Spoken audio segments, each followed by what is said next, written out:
Good morning, everybody. This hearing will come to order. The hearing today will focus on the cost and consequences of the Biden-Harris energy agenda. I'd like to welcome our panel of expert witnesses, starting with Ms. Diana Furchtgott-Roth, who is the Director of the Center for Energy, Climate, and Environment at the Heritage Foundation. Then Mr. Alex Epstein, President and founder of the Center for Industrial Progress. Ms. Donna Jackson, the Director of Membership Development at Project 21, and we'll find out a little bit more about that, I'm sure, in your testimony. And Mr. Trevor Higgins, Senior Vice President of Energy and Environment at the Center for American Progress. So welcome to our witnesses. Thank you for your time and your insights on behalf of my colleagues on the Budget Committee. Okay, I'm going to yield myself such time as I may consume for an opening statement. I'm going to allow my ranking member and friend, Brendan Boyle, to make his opening statement, and then I'm going to go down the line with our witnesses for their opening statements.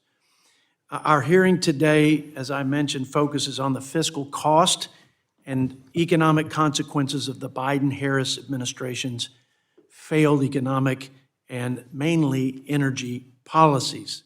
That's the focus.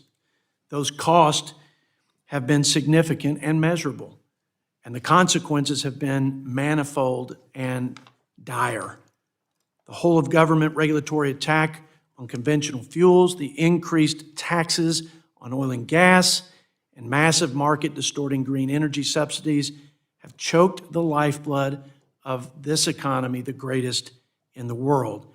It's also crushed our working families with a cost of living crisis, and it has compromised our national security by making the United States more reliant on foreign adversaries. The Biden-Harris administration has issued 250 executive actions against one industry, an industry that employs 10 million people with high-wage jobs, represents almost 10% of our total economy, and has had no doubt a positive impact on every facet of our daily lives by producing the most reliable, affordable, and abundant source of energy. As a result of our God-given blessed resources and the most innovative and efficient energy industry operators, we have the strongest and most dynamic economy in the world. It's why we have the greatest fighting force in the world, and it's why we are the world's superpower. But today, the failed energy policies driven by what I believe is an extreme climate agenda has undermined all of the above. It's resulted in higher gas prices at the pump, as high as $5, over $5, the highest we've ever seen and experienced in this country. On average, it's been $1 more per gallon in cost than the previous administration. The cost of electricity has gone up, now 25 to 30% for families. The total consumption cost for our average income families is almost twice what it was in the previous administration. Policies have consequences, and that consequence for families is a whopping $1,700 per family per year. These costs on the economy and on our consumers, the American people, are a direct result of the policies of the Biden-Harris administration. On his first day in office, President Biden canceled the Keystone XL pipeline, which would have saved us in transportation costs and safety $50 billion.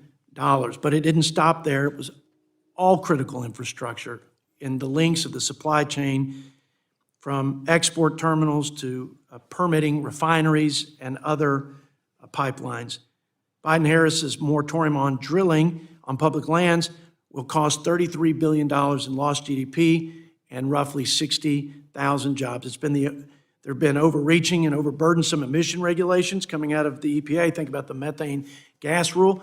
We've seen a 66% reduction by the industry over the last several years in methane gas emissions, but there are layer upon layers of these burdensome and I believe unnecessary regulations that the cost of which are passed on to consumers.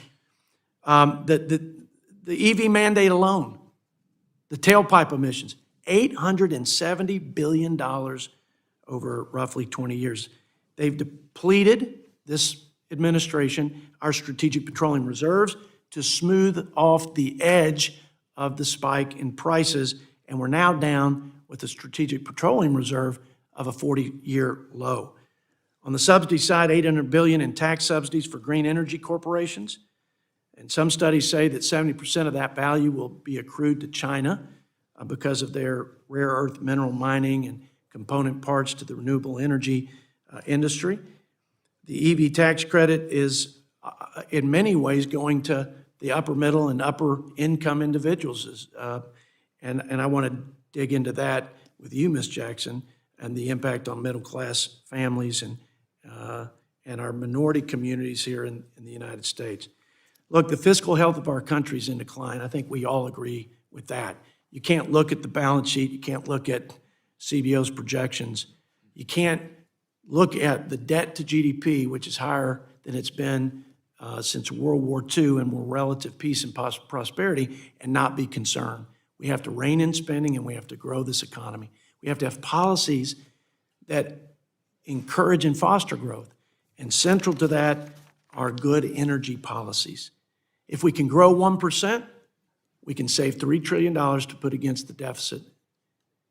If we grow 1%, we can add $10,000 over 10 years in hardworking Americans' pocketbooks, and we can bring the debt to GDP, the indebtedness of our country, down by at least 20 percentage points. So growth is key, and the lifeblood for that growth is energy and good energy policies.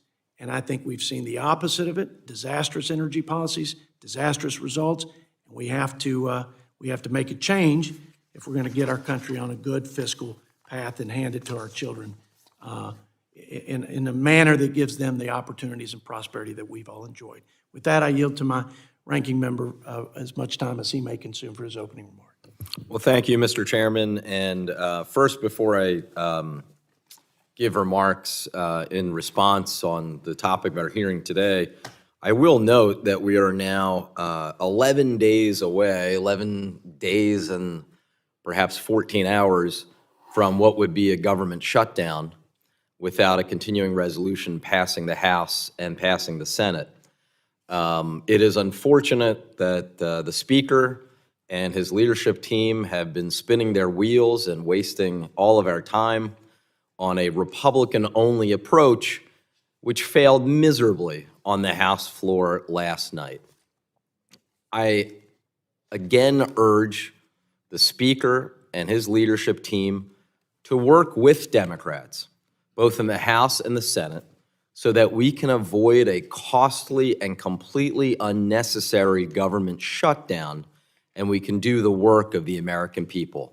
11 days is not much time, and the sooner the Speaker and Republican leadership realize that this highly partisan, go-it-alone approach is failing, as we saw last night, and doomed to fail, the sooner they recognize that, the sooner we can get out of this mess and assure that we avoid a costly government shutdown. Now, on the topic at hand of the hearing, I appreciate the opportunity to have a hearing to celebrate the many successes of this administration when it comes to energy. Here is a fact. Under the Biden-Harris administration, our total energy production is now at an all-time high, exceeding domestic consumption by a record amount. This may be an inconvenient fact for some, but under President Biden and Vice President Harris, we are now producing more oil than ever before, more than Russia, more than Saudi Arabia, and more than any other country on earth. In my home state, the Commonwealth of Pennsylvania, we've produced more natural gas over the last 3 years than any time before it. The reality is, under President Biden and Vice President Harris, the United States is achieving energy independence. Specifically on the price of gas, I just checked this morning, wanted to make sure I had up-to-date figures. Prices at the pump are now averaging $3.22 a gallon. That's the national average. That is almost 70 cents below where it was a year ago. In real dollars, that is actually far below where we were about 15, 16 years ago during the tail end of the Bush administration. I would also point out that the price of oil obviously surged after Vladimir Putin's unjustified and illegal invasion of Ukraine. But because of actions this administration has taken, as well as our European allies, I'm proud to say a barrel of oil today costs roughly 1/2 of what it did following Putin's invasion. So this is a record that we can celebrate. I appreciate the words of the Fed chair yesterday when making the announcement that we are at the 2% target and therefore can begin lowering interest rates. No wonder that just this morning, literally as I speak, the stock market, the Dow and the S&P are literally at all-time highs. The reality is clear. The United States has bounced back from the worldwide pandemic better, stronger, and more secure than any other country on earth. Now, when we look at that record of success, we need to recognize it is under threat. Donald Trump's Project 2025 would turn back the clock on all of this progress. Trump reportedly asked Big Oil for $1 billion in campaign contributions, and his Project 2025 makes it perfectly clear what they would be getting in return. Their extreme plans would destroy the Inflation Reduction Act, and along with it, they would threaten the 300,000 new jobs that we have delivered in clean energy as part of a generational transition. They would rip away the tax credits that are saving families money on their energy bills right now. They would gut the EPA and force out our children to drink dirtier water and breathe more polluted air. Even as they would force families to pay higher costs, Trump's plans would cut taxes for the biggest corporations in America, delivering a $1.3 billion tax break to just the 5 largest oil companies in America. American families cannot afford this dangerous agenda. So, Mr. Chairman, I thank you again and look forward to listening to our witnesses as well as our colleagues, and I yield back. I thank the gentleman from Pennsylvania, my ranking member, and would now turn our attention to our witnesses. I want to thank them for being here. Again, their time. The committee's received your written statements. They will be made part of the record of the formal hearing. You will each be given 5 minutes to deliver your oral remarks. Ms. Furchtgott-Roth, you will begin, if you would begin your 5 minutes. Harrington, Ranking Member Boyle, members of the committee, I'm honored to be invited to testify before you today, and the views that I express are my own. So the question before us today is, do subsidies and incentives for renewables and electric vehicles and regulations curtailing production of domestic oil and natural gas, as well as curtailing the sale of gasoline-powered vehicles and stoves, gas stoves, do they increase the price of electricity and transportation? And does greater use of renewables and electric vehicles help the climate? Having renewables and electric vehicles raises the cost of electricity, food, and transportation without benefit to the climate. The residential cost of electricity has risen by 32% since January 2021, and the price of gasoline has also risen. These costs are falling disproportionately on the poor, who pay a higher share of their income in food and energy costs. Costs fall on small business and farmers who rely on transportation and electricity for their livelihoods. Take a look at this chart here. This ranks states in terms of cost of electricity from most expensive to least expensive. So here we have the state rank. Here we have the names of the states. Here we have the residential electricity costs. Here we have a check if it's a Democrat governor, a check if it's a Democrat legislature, and here is a check if it's part of a regional transmission organization. And this column here is Renewable Portfolio Standard, which is the share of electricity required to be produced by renewables by 2035. So we see that the 10 most expensive states are Democrat-controlled, except for Alaska. And Alaska is not part of the lower 48, so it has connection problems of its own. And these all mandate renewables.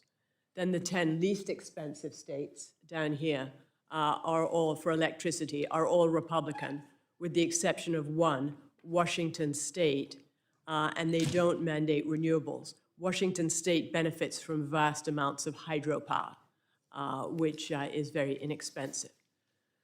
So what we see is that most states that don't have renewables, don't require renewables, have residential electricity rates of 15 cents per kilowatt hour or lower. States that do require renewables, such as California, New York, Michigan, New Jersey, they have rates that are 15 cents, above 15 cents. California's is 33 cents per kilowatt hour. Texas and Florida are about 14 cents an hour. But what the Inflation Reduction Act does is give credits and tax incentives worth about $1 trillion to companies to make these renewables, batteries, and EVs, and to people who buy them. And so the Inflation Reduction Act is making electricity more expensive. The Biden-Harris administration has put out rules that penalize car manufacturers if 70% of their sales are not electric by 2032, in contrast to 7% today. EPA has also ruled that if power plants don't sequester or bury 95% of their carbon emissions by 2032, they have to close down in 2040. And the technology isn't available now. So the Biden-Harris rules, if not repealed, would sow a perfect storm of future problems. Imagine it's 2032. You've spent an extra $26,000 on a Ford electric Lightning pickup truck because you can't buy a gasoline-powered Ford F-150. And your electricity bill goes through the roof because power plants are closing down all over the country. EPA wrote that it expected coal-fired power plants to close down. That's 16% of US electricity production. The Biden-Harris administration has promised to reduce US greenhouse gas emissions to 52% below 2005 levels by 2030. Dr. Kevin Diaratna, chief statistician at the Heritage Foundation, estimated that the economy would lose more than $7.7 trillion in GDP through 2040 if these goals were achieved. His research shows that even completely eliminating fossil fuels from the United States would only make a difference of 0.2 degrees centigrade, and this comes from government models. Even the Defense Department, whose mission is to defend the United States, is being asked to use biofuels to make its military vehicles and jets more climate friendly, and is planning on 170,000 electric vehicles. Green policies will make America dependent on China, which makes the largest share of renewables and EVs, and harm American energy, economic, and national security. Thanks very much. I thank the gentlelady and now yield 5 minutes to Mr. Alex Epstein. Thank you. My name is Alex Epstein. I'm a nonpartisan philosopher and energy expert. I'm very grateful today to share with members of both parties my analysis of what I call government-dictated green energy, which is the essential energy policy of the Biden-Harris administration and of much of today's world.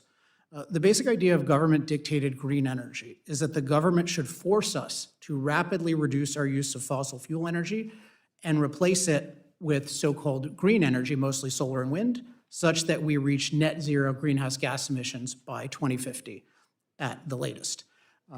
There are 3 basic truths you need to know about the costs of government-dictated green energy, and I think these are really underappreciated even by critics. So one is they have been enormous so far.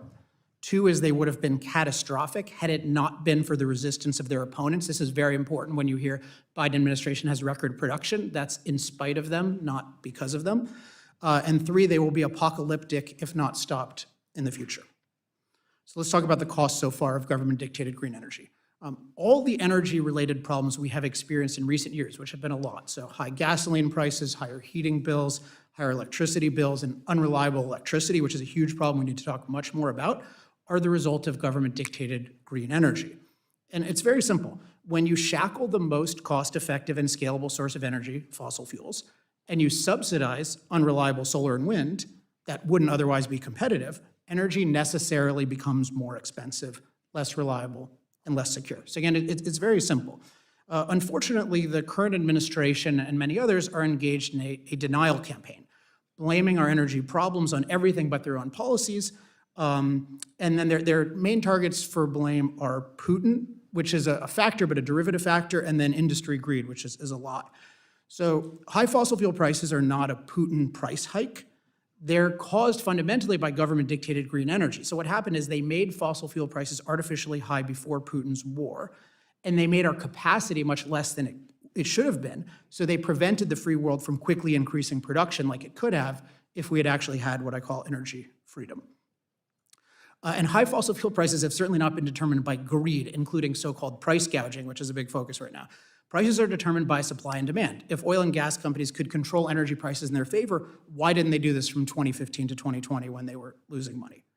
So the truth is that government-dictated green energy policies are fundamentally responsible for all the energy-related costs we experience today compared to a decade ago.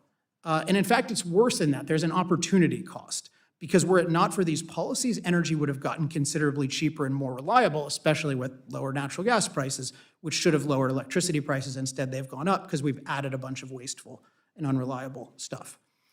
And it gets worse. Since energy is the industry that powers every other industry, by making energy more expensive and less reliable, we make everything more expensive and less reliable, which means government-dictated green energy drives price inflation. Very important point.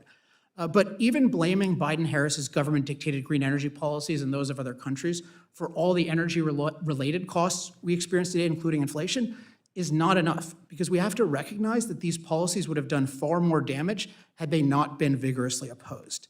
In action after action, unfortunately, the Biden administration has shown us that it will do anything it can get away with politically to rapidly eliminate fossil fuels. So pipeline blocking, federal leasing bans, LNG prohibitions, power plant shutdowns, EV mandates, SEC rules, et cetera. Now, most of what this administration has tried to do to rapidly eliminate fossil fuel use has thankfully been slowed by opposition. So congressional battles, lawsuits over power plant shutdowns, courts reversing illegal leasing bans, et cetera. But without this opposition, they would have already caused energy ruin. And consider our failing grid. So we desperately need more reliable power plants, given huge demand from AI and EVs, which that's artificial demand mostly from the administration.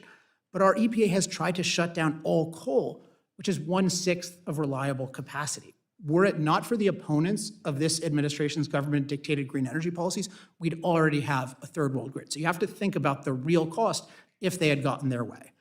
So I hope you can understand why I'm so concerned about our energy future. The costs of government-dictated green energy have been enormous and would have been truly catastrophic had this administration done everything it wanted to. Here's what scares me most. Our administration and others promised to rapidly eliminate fossil fuel use to reach net zero by 2050. But so far, they've only managed to slow fossil fuels growth. They haven't reduced it, they've just slowed its growth. And that has caused an energy crisis. So what happens if we really start going net zero, which is the promise ahead of us? Just think about agriculture. Our ability to feed 8 billion people is dependent on natural gas for fertilizer and diesel for farm equipment, neither of which has a near-term scalable substitute that's not fossil fuel. Government-dictated green energy unopposed would starve much of the world. And I'll just say as I conclude, there is an alternative to government-dictated green energy, energy freedom, which means the freedom to produce and use all sources of energy, so long as they are subject to reasonable protections against pollution and other form of endangerment. And that's really going to be the key to having energy abundance and resilience to climate in the near future, and energy innovation, including among alternatives, long term. So whatever party you're from, again, I don't affiliate with either party. I want to help you fight for energy freedom, and I welcome your questions. I thank Mr. Epstein for his remarks, and now yield to Ms. Jackson 5 minutes. Chairman Arrington, Ranking Member Boyle, members of this committee, I thank you for the opportunity to speak on this important topic today. My name is Donna Jackson, and I'm the Director of Membership Development for Project 21 Black Leadership Network. We cover a wide range of issues, but our fundamental focus is lifting people out of poverty and government dependence into prosperity and self-sufficiency. Green New Deal style policies like those in the Inflation Reduction Act cost Americans twice. First, we pay billions and quite possibly trillions in tax dollars to subsidize these alternative green sources and technologies. And since green energy usually costs more, we end up with higher utility bills as well as rising prices from everything from housing to cars to food. At the same time, this agenda prevents us from getting the full benefits of the abundance of fossil fuels this nation is blessed with. Overall, green policies are a bad deal for the American people, but it is low-income households that suffer the most when energy affordability is no longer the priority. Of course, we'll hear a lot of hype about the disproportionate impacts of environmental threats and especially climate change from activists, but the reality is, for millions of struggling households, it is the disproportionate impact of environmental policy that's the real problem. I'll start with the issue of housing affordability. Home ownership is absolutely critical to breaking the cycle of poverty and creating intergenerational wealth for low-income and minority families. A recent study finds that homeowners have 40 times the net worth of renters, yet costly environmental policies are practically tailor-made to place the goal of home ownership further out of reach at a time when prices are at a record high and so are interest rates. Most recently, the Department of Housing and Urban Development, who's tasked with helping first-time buyers and low-income buyers with mortgages, adopted new green building code requirements that would cost up to $31,000 per household, would add additional costs. At the same time, the Department of Energy and the EPA are imposing new regulations raising the cost of nearly every appliance that goes into a home. We heard a lot about government efforts to go after stoves, but there are also regulations regarding the most expensive appliances, including furnaces, air conditioners, and water heaters. And just as important as home ownership is to low-income and minority families, so is vehicle ownership. And I'm gonna tell you, on this point, the EV agenda is absolutely no friend to the working class. Affordable cars, and let's be honest, gas-powered cars are critical to climbing up the economic ladder. Being able to drive to work opens up many opportunities than being limited to only jobs accessible to public transportation. And there's countless studies that show that people that live in low-income families have to drive further to find the best economic opportunities for them to sustain their families.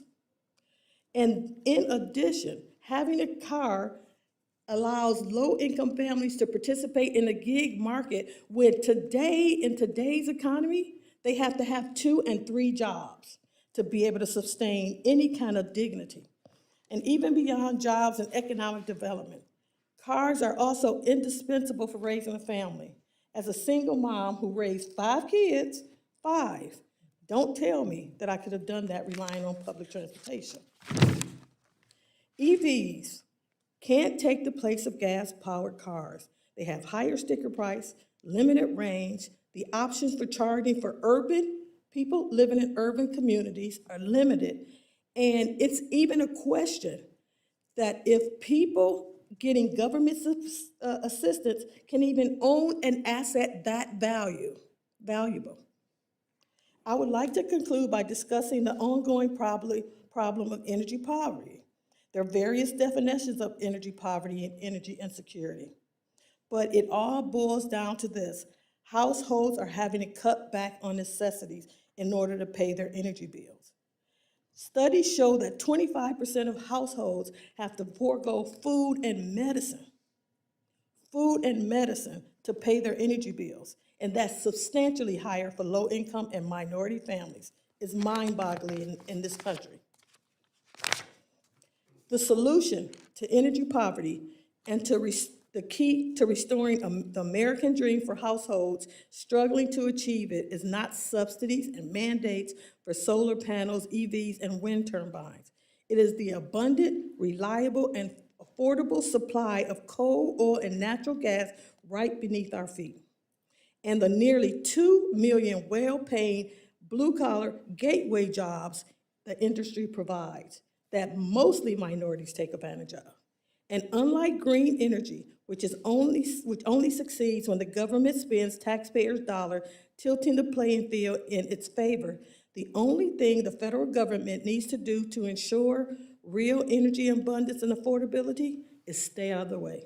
Thank you. I thank the gentlelady, and now defer to Mr. Higgins for 5 minutes for his opening statement. Thank you, Chair Arrington. Thank you, Ranking Member Boyle and members of the committee. My name is Trevor Higgins, and I lead the Energy and Environment Department at the Center for American Progress. And I appreciate the opportunity to provide testimony on the progress of clean and affordable energy investments, roughly 2 years now into the implementation of the Inflation Reduction Act. Since its enactment in August 2022, overall inflation has slowed 70%. Grocery price inflation has slowed by 93%. Energy price inflation has not only slowed, but fully reversed and dropped by more than 7%. Meanwhile, wages have risen by more than 8%, far outpacing inflation. Total employment has grown nearly 4%, and economic output is up 10%. This is an exceptionally strong record. The Inflation Reduction Act is living up to its name. Today, I will highlight a few of the ways that the law's strategic investments are driving economic growth, creating new opportunities for the middle class, and lowering energy costs. I'll also highlight the consequences of repeal. First, in the last 2 years, according to the Clean Investment Monitor maintained by the Rhodium Group and MIT, total U.S. investment in domestic clean energy manufacturing has quadrupled. These investments are preparing the U.S. to remain competitive in the global clean energy economy. Second, clean electricity has become the most affordable source of energy there is, and these investments in the clean energy economy are getting it built. As a recent report from Energy Innovation has documented, states that are investing in clean electricity have seen less increase in electricity prices than states who have remained most dependent on natural gas. In Texas, for example, wind and solar have saved $11 billion in wholesale electricity costs in 2022 alone. Third, clean energy investments in creating new, good-paying jobs already have led to the announcement of more than 330,000 new jobs. Fourth, these new investment programs are directly supporting families and communities who want to switch to electricity and reduce their energy costs. Grants, loans, green banks, and direct pay tax credits are making it possible for local libraries to add rooftop solar, for small businesses to fix up the energy efficiency of their storefronts, for school districts to buy pollution-free school buses, and for retrofitting affordable housing apartments with up-to-date equipment. And even households who are not ready to make the switch to electricity will still see major savings from the economy-wide transition to clean energy. Unless the excess demand is exported overseas, declining demand for fossil fuels generally translates into lower prices for domestic manufacturers and households. The overall effect of these policies is to shift the economy towards clean and affordable energy. And under current policy, household energy costs are on course to drop by 1/3 in 2035. That's an annual savings of roughly $2,000 per household. Clean Air Act pollution standards, energy efficiency regulations, clean energy investments, these are unmistakably powerful tools in the fight against inflation. Unfortunately, there are detailed plans and ongoing efforts to repeal the Inflation Reduction Act, which would have severe consequences for the U.S. economy, imperiling the domestic energy manufacturing renaissance and raising costs for working Americans. Project 2025 and the Republican Study Committee's budget for fiscal year 2025 both call for repealing the Inflation Reduction Act's clean energy tax incentives. And according to modeling from Energy Innovation, Project 2025's plans for climate and energy would cause 750,000 direct job losses in 2030, would decrease annual GDP by over $300 billion. These plans would raise electricity prices, prolong gasoline dependence, reversing the trajectory towards lower clean energy costs that I talked about, and instead increasing annual household energy spending above even pre-Inflation Reduction Act levels. Worse, Project 2025's plans would lock the United States into continued greenhouse gas emissions of more than 4.7 gigatons every year from now through 2050 and beyond, which would make it nearly impossible to slow the pace of global warming. Among the many disastrous and irreversible consequences, I'll highlight, given the topic of this hearing, that climate change also raises costs. Weather and climate disasters are on the rise. There have been $28 billion disasters last year. That is amounted to more than $90 billion in costs. Already at current levels of warming, insurance premiums have increased 33% between 2020 and 2023. Extreme heat costs $1 billion in extra healthcare costs in the United States every summer. Fighting climate change fights inflation. From rising disruptions of climate change to the volatility of fossil fuel prices, from the global competitiveness of the US economy to the earning power of workers' wages, the many complicated challenges of the costs of energy are all made easier to resolve by investment in clean energy. I'm grateful to the members of the 117th Congress whose leadership in enacting the Inflation Reduction Act has so successfully channeled our country's limitless industry into raising wages, lowering prices, and fighting climate change. Thank you. I thank you, Mr. Higgins, for your remarks, and we'll now move to the Q&A portion of our hearing. I'm going to yield myself 5 minutes. Ms. Jackson, you've been an advocate, a strong voice for working families and middle-class folk. Listening to Mr. Higgins say that the Inflation Reduction Act has done its job, which suggests that inflation has been reduced and the lives of Americans are better today than they were prior to the Inflation Reduction Act, the spending, the taxes, the regulations, and this energy policy of the Biden-Harris administration. I assume you engage and listen to middle class and working families. Do you think they would agree with Mr. Higgins? What do you think their response would be to listen to his statement, it's done its job, and my colleague and friend's statement that we should celebrate this record of energy success? None of the people that I talk to are celebrating. In fact, I can tell you right now that most of the people that I talk to are not even living paycheck to paycheck. They're living paycheck to Wednesday, and they have to borrow, and they're already underwater before they can even get to the next week. I talked to a mother this week who said to me she has to work a full-time job, pick up her kids, then put them in a car, drive around for another 6 and 8 hours with small kids under the age of 5 because she cannot afford the standard of living that she had before all of these green new policies were pushed on them. She barely gets 3 hours of sleep, and this is not an unusual statement. Everybody is feeling the burden of high energy prices, high food costs. Nobody feels like they're getting ahead. Everybody has depleted their savings, they're underwater in debt from credit cards, and they still feel like nobody's listening to them. My think tank is a conservative think tank, but 90% of the phone calls I get are from liberals asking me for help because they're hurting. And it seems like no policy is great enough in terms of saving the planet that doesn't hurt working class families. So all of the burden is being carried by low income and middle class families. Sounds like a disconnect to me from what I'm hearing from some of my colleagues It's not and the that reality it's on the out ground. of the planet. Let me move to Mr. Epstein because this is a sincere issue that I've mulled over ever since I read the Green New Deal plan and what I believe is a very extreme response to a very modest change in the climate in terms of temperature. The premise, it seems like, from my colleagues is as follows. Climate change is significant. The consequences are catastrophic and in the near term, and we need massive government intervention or we're going to destroy the planet. Therefore, it is the greatest existential crisis.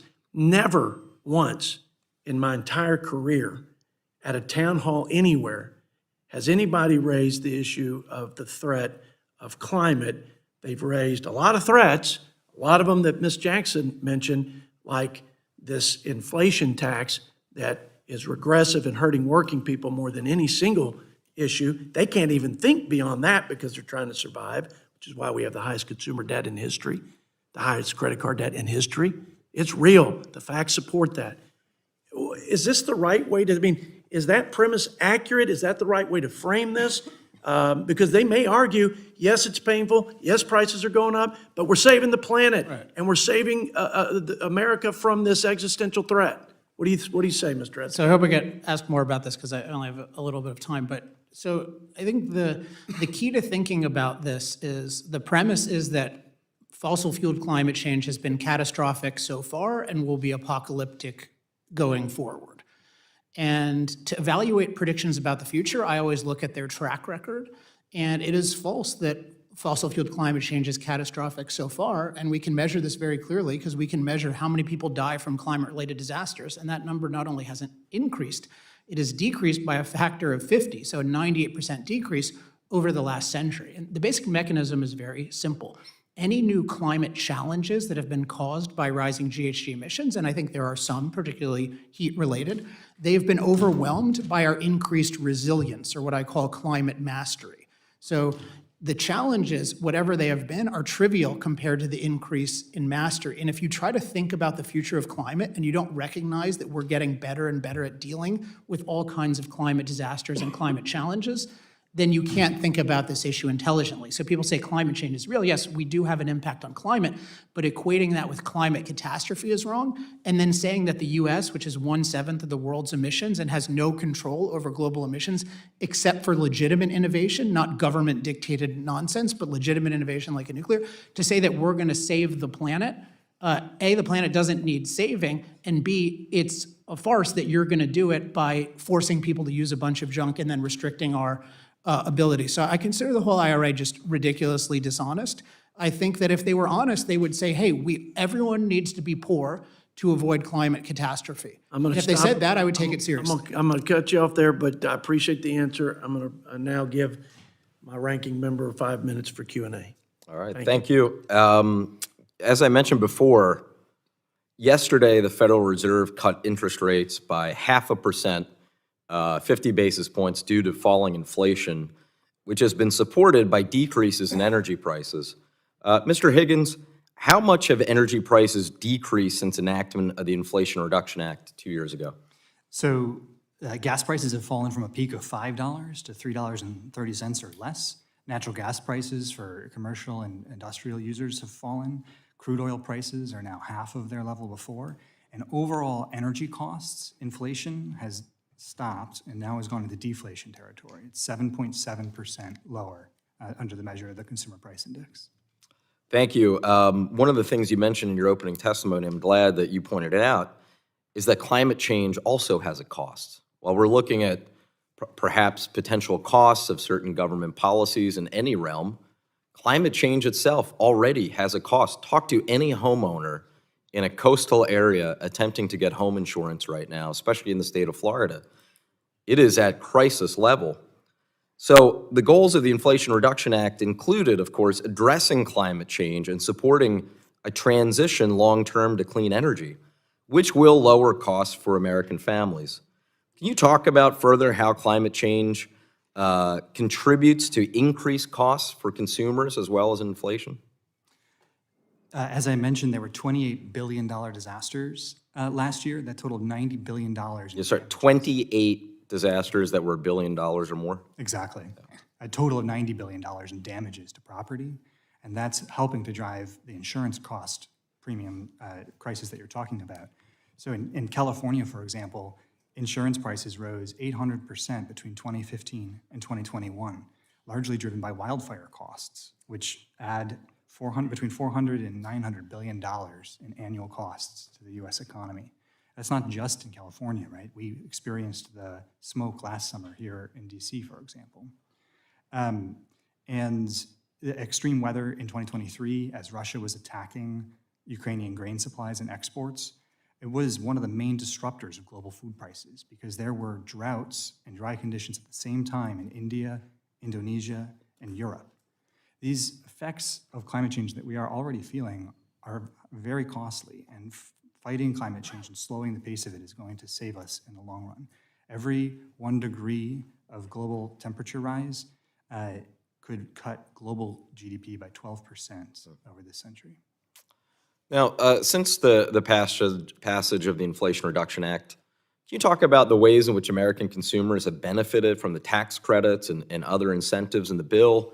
And then also address, I pointed out there have been 300,000 new jobs created directly as a result of the Inflation Reduction Act. Perhaps you could address that as well. So both on the consumer side, but also on the employment side. Yes, thank you. The new rebates and credits that are made available by the Inflation Reduction Act equip households who want to make an upgrade to their furnace or to replace their water heater. It makes it more affordable for them to do that. In fact, there's a new rebates program that's just being rolled out this year through the states that can cover up to 100% of the costs for low-income households of replacing their air conditioning, furnaces, electric panels. This is an extraordinary benefit for households that want to make this change. And it adds up to real jobs. So there have been over 300,000 jobs that have been created already. And the pace of clean energy job growth is one of the strongest of all the sectors in the economy. No wonder we've had stronger growth than anyone predicted just a couple of years ago. Already yesterday, you had two new sources increasing their projection of 3% economic growth at a time that inflation is falling. Finally, obviously, and as I mentioned in my opening statement, there's a real risk that we would move backwards. I've talked about Trump's Project 2025, which is extreme to the max. Can you talk about how in Project 2025 there's a discussion or a commitment to repeal the Inflation Reduction Act and how that would impact consumers? Taking away the opportunity to use these credits would hurt consumers. It reduces their choices, it makes home energy less affordable, and it would undercut the communities that are banking on the new factories that are being built. It would reduce U.S. economic competitiveness globally. It adds up to significant cuts, over $300 billion in lost GDP just by the end of 2030. And it would cut 750,000 direct jobs, which is one part of $1.7 million $1.7 million in job losses indirectly. Thank you, Mr. Chairman. I yield back. I thank the gentleman, and now you have 5 minutes to Mr. McClintock from California. Thank you, Mr. Chairman. It was amusing to hear the ranking member warn about the impending shutdown just hours after he voted against a measure that would prevent a shutdown, but I'll save that for another day. Mr. Higgins, how would you assess California's energy policies? California has been dealing with climate change, I think, at an accelerated basis and has attempted to resolve that through a measure. Yes, they have done quite a bit of that, and there's a cost to that. We now have the third highest electricity prices in the country, and I can tell you personally, on Tuesday morning at Sacramento Airport, regular gasoline was selling for $5.26 a gallon. The problem that you and your friends have is that people can remember how they were doing 4 years ago, and people also know exactly how they're doing in their own lives today. And when you try to tell them otherwise, you just look foolish. You know, the day Donald Trump left office, America was energy independent for the first time in 62 years. The Strategic Petroleum Reserve was full, and a gallon of gasoline averaged $2.39 a gallon. Now, that wasn't an accident. A Republican president and a Republican Congress had won the greatest regulatory relief in American history. American oil and gas exploration was ramping to historic levels. The Keystone Pipeline was under construction, promising to pump an additional 830,000 barrels of Canadian crude oil a day into the American economy. And all that changed on the first day of the Biden-Harris administration. They canceled the Keystone Pipeline, killing 11,000 construction jobs in the process. They closed federal lands to further oil exploration. They closed the Arctic to further leasing. As gasoline prices skyrocketed to historic highs, they began draining the Strategic Petroleum Reserve. It's now at a 40-year low. And when that wasn't nearly enough to bring down prices, they relaxed oil sanctions on Iran, flooding the dictatorship with oil revenues that have been used to fund terrorism around the world. And meanwhile, under Biden and Harris, electricity prices have ballooned 30%. Mr. Epstein, the ranking member boasts that American production is up. But doesn't production take years to bring online? And the production today was made possible by the regulatory relief under Trump? Yeah, so, I mean, it's really simple, right? Joe Biden ran on, I guarantee you we're going to end fossil fuel, and as I said, has done everything he could get away with to restrict production. So the fact that it's gone up is obviously in spite of him, not because of him. He didn't promise record oil production. It's just something he wants to take credit for, much like President In fact, Obama. they keep telling us oil production is evil. Yeah, so it's And then they boast it's about- opportunistic. I don't know if I can comment on California, but I'm a Californian. Is that okay? Yes. Oh, okay. Yeah, I want to give people a resource, by the way, because there have been many false claims made today. And I looked at Mr. Higgins' testimony last week. If people just go to alexepstein.substack.com, I refuted 12 of the myths that he said, I think, last week, which he also said today. And then if you also go there, look up every myth about net zero refuted, and you'll basically cover everything that's been said. California, that report he mentioned by Energy Innovation, that is a total trash report. They excluded California, and they blame California energy prices on climate change. You know that's not true. And also our wildfire problems are because of green policies that prevent us from doing proper forest management to reduce the fuel load. It's very easy to manage forests well. We don't do it because of green reasons. So California, which is a pretty self-contained grid, although we depend on a bunch of In others, fact, I'm going to... that's a model of green energy. I've got to point out, UCLA did a study of the 2020 fires and concluded that those fires alone released twice the carbon dioxide as California's extremely expensive and disastrous regulations have prevented in the prior 20 years combined. This is just insanity. They say this is to combat climate change, but the climate keeps changing as it has for 4.5 billion years. And these leftist zealots obsess over a 1 degree increase in global temperatures over the next century, but they couldn't care less that they're making it increasingly difficult for American families to make ends meet or to heat their homes in sub-freezing winters or cool their homes in triple-digit summers.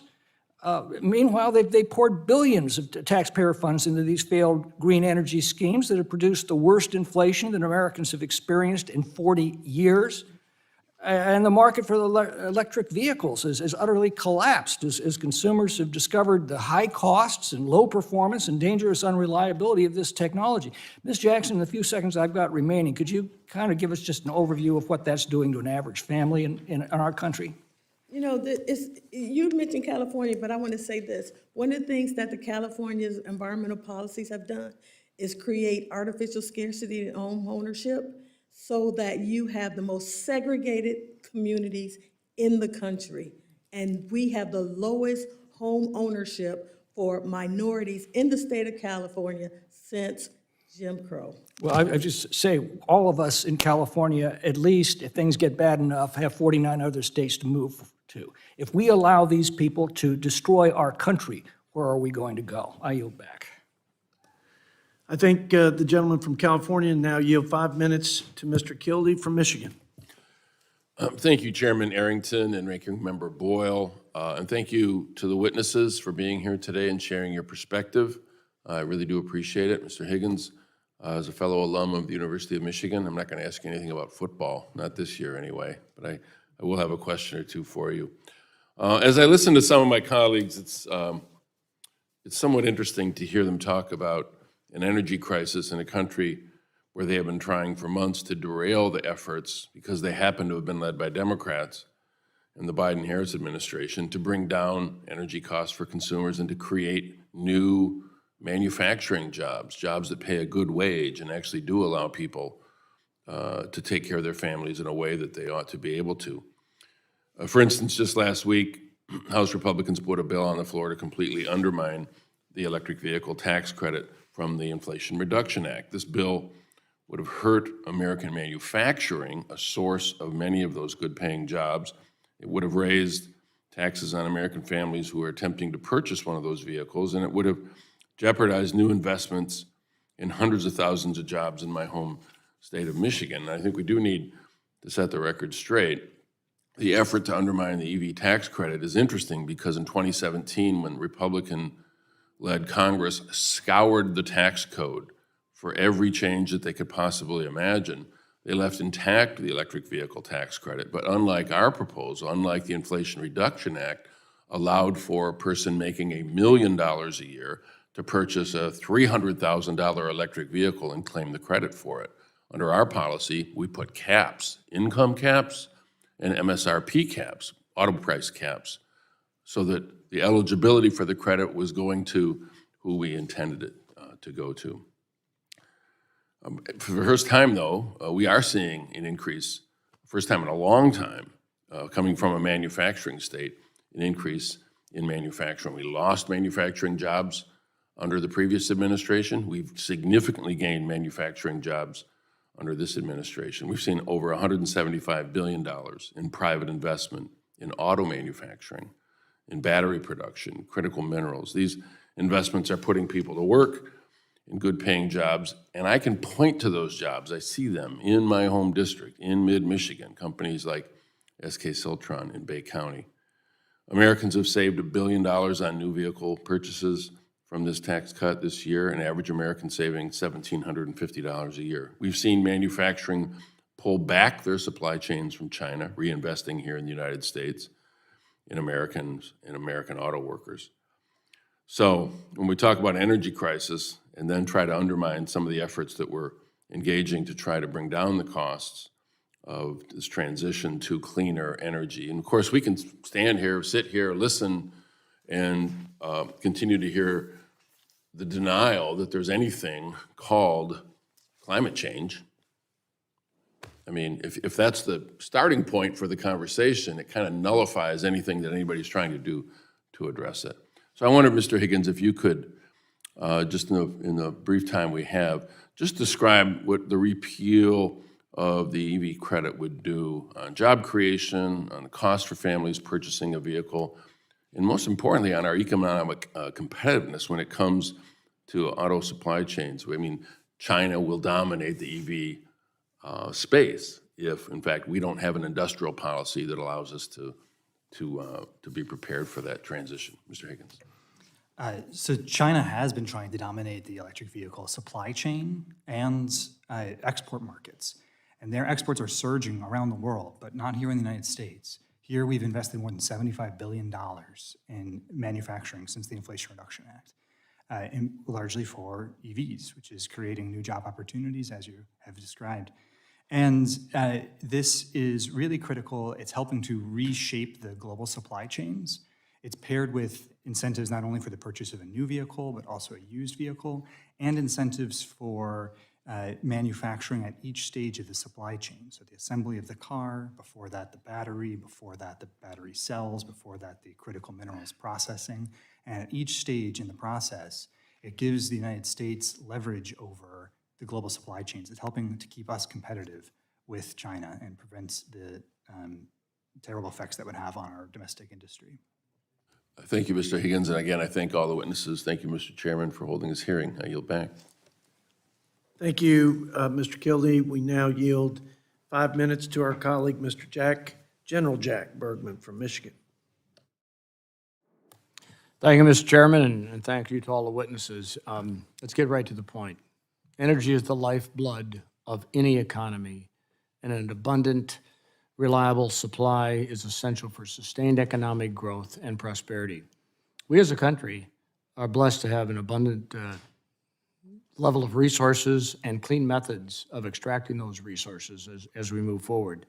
But yet, on day one of the current administration, the Harris-Biden administration, there was a war declared on the energy industry because of whatever agenda. I can't imagine why it would be done, but to that everyday American trying to do the right thing and be able to afford it, this attacked all Americans.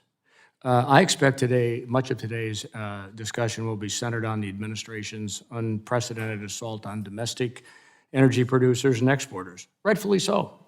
However, it would be a mistake not to also highlight the Harris-Biden administration's attacks on energy imports.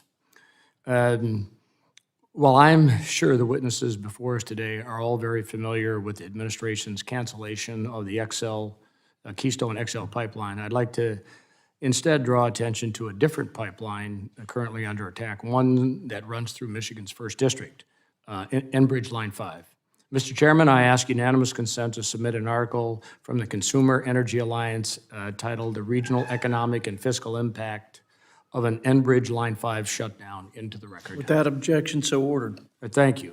For more than 70 years, Line 5 has been a crucial piece of energy infrastructure, not just for Michigan, but the entire Midwest region. Originating in Superior, Wisconsin, traveling through both Michigan's Upper and Lower Peninsula and terminating in Sarnia, Ontario, the pipeline transports roughly 540,000 barrels of crude oil and natural gas liquids every day. And basically, they turn into the heat that's used in our homes. They turn into other things that are essential to our American economy being structured so that we can live prosperously and raise our families. So when you think about the value of something that already exists and to maintain its safety, to maintain its operation, it's a whole lot better, I think, for all going forward when we do the right thing for the right reason on the front end, not just wholesale shut down things because of some unique agenda that doesn't reflect reality. So just give you, I don't want to dwell on this too long, but just if Line 5 were to shut down, what that would mean, a $20.8 billion loss in economic activity, an $8.3 billion reduction in combined gross state product, $2.4 billion in foregone labor earnings and salaries, wages, and benefits, 33,755 jobs lost, and 2.65 million lower annual state tax revenues. So while Consumer Energy Alliance report does not include the likely increase in gasoline prices or the downstream impacts of higher transportation costs, as refinery inputs become more costly without Line 5, another report from HIS Market Research does. Mr. Chairman, I ask unanimous consent to enter into the record a report from HIS Market Research that estimates that Line 5's closure would result in higher gas prices for the Midwest region, likely around 20 cents a gallon minimum. Without objection, so ordered. Now that I've kind of laid the groundwork here and we don't have much time left, Ms. Jackson, much of your work is focused on debunking the faulty narratives that the Harris-Biden administration's extreme green energy policies are benefiting working and middle-class families. How would closing a major pipeline like Line 5 in favor of green agenda impact the working and middle-class folks of Michigan's Upper Peninsula? Everything they're doing right now is a regressive tax against the poor and middle-class families because we have to pay a higher percentage of our income towards more expensive goods and services because of the shortage of affordable fuel. You know, I've heard a lot about these jobs that are supposed to be created. These are make-work jobs, and even the Washington Post said that the green energy jobs would only replace 20% of the coal jobs. We're losing tons of jobs that the middle class and the poor have historically been able to take advantage of in manufacturing and industrial jobs. That's what built the middle class in this country, especially among Black Americans. Thank you, Mr. Chairman. Could I have one quick response from Ms. Ms. Roth? Okay. You authored a book. Could you speculate as to some of the downstream economic impacts that a major pipeline's closure, like Line 5, would result in? Just give me some worst case. 10 seconds. 10 seconds. Yeah, well, basically, it would result in fewer jobs going to our refiners, more expensive fuel for consumers, both in terms of heating oil and gasoline. The North American Energy Platform is a perfect way to not only produce oil and natural gas, but also refine it and get it out to consumers. Thank the Thank gentlelady. you. Thank you, and Mr. Chairman. I appreciate our it. colleague, and now yield 5 minutes to Mr. Bobby Scott, unless he needs another 30 seconds to follow up with a question. I'll be fair. Thank you, Mr. Chairman. Ms. Epstein, it's my understanding that your view is we'd be better off if we used more, not less fossil fuel. Is that right? Oh, Can you hear me? Yes, and I have my book as a resource, Fossil Future, here. I have copies for any member who wants one to explain the full case. Thank you. Mr. Higgins, you indicated that there's a significant cost in doing nothing. There are reports that some cities are experiencing record consecutive days over 100 degrees. What kind of impact does that have on costs to families? Extreme heat is a real tax on families' welfare. It means that kids can't enjoy their summer vacations. It can mean schools are canceling activities, and it can send people to the emergency room. So there have been more than $1 billion in extra summertime healthcare costs because of climate change, and more than 230,000 ER visits per day when there are heat waves in the United States. And what does it do to your energy cost? You have to run your air conditioner, if you're lucky enough to have one, at higher rates. It's more expensive to do so. Often, air conditioners are even old and inefficient and need to be improved. And the costs of heating are not always as well supported by programs that are meant to address affordability. That's something that the Biden-Harris administration has been changing with the LIHEAP program to make it available for cooling costs as well as heating costs. Well, what additional investments in weatherization assistance programs and LIHEAP would be beneficial to families? Yes, LIHEAP, which is the Low-Income Home Energy Assistance Program, and the Weatherization Assistance Program are two key drivers for affordability, and Project 2025 would eliminate them. What impact do the home energy rebates have on, you mentioned low-quality air conditioning. What effect would that have on the ability of low to moderate income families being able to afford to upgrade? Yes, upfront costs can be expensive, which is why these new programs that the Inflation Reduction Act enacted are so critical.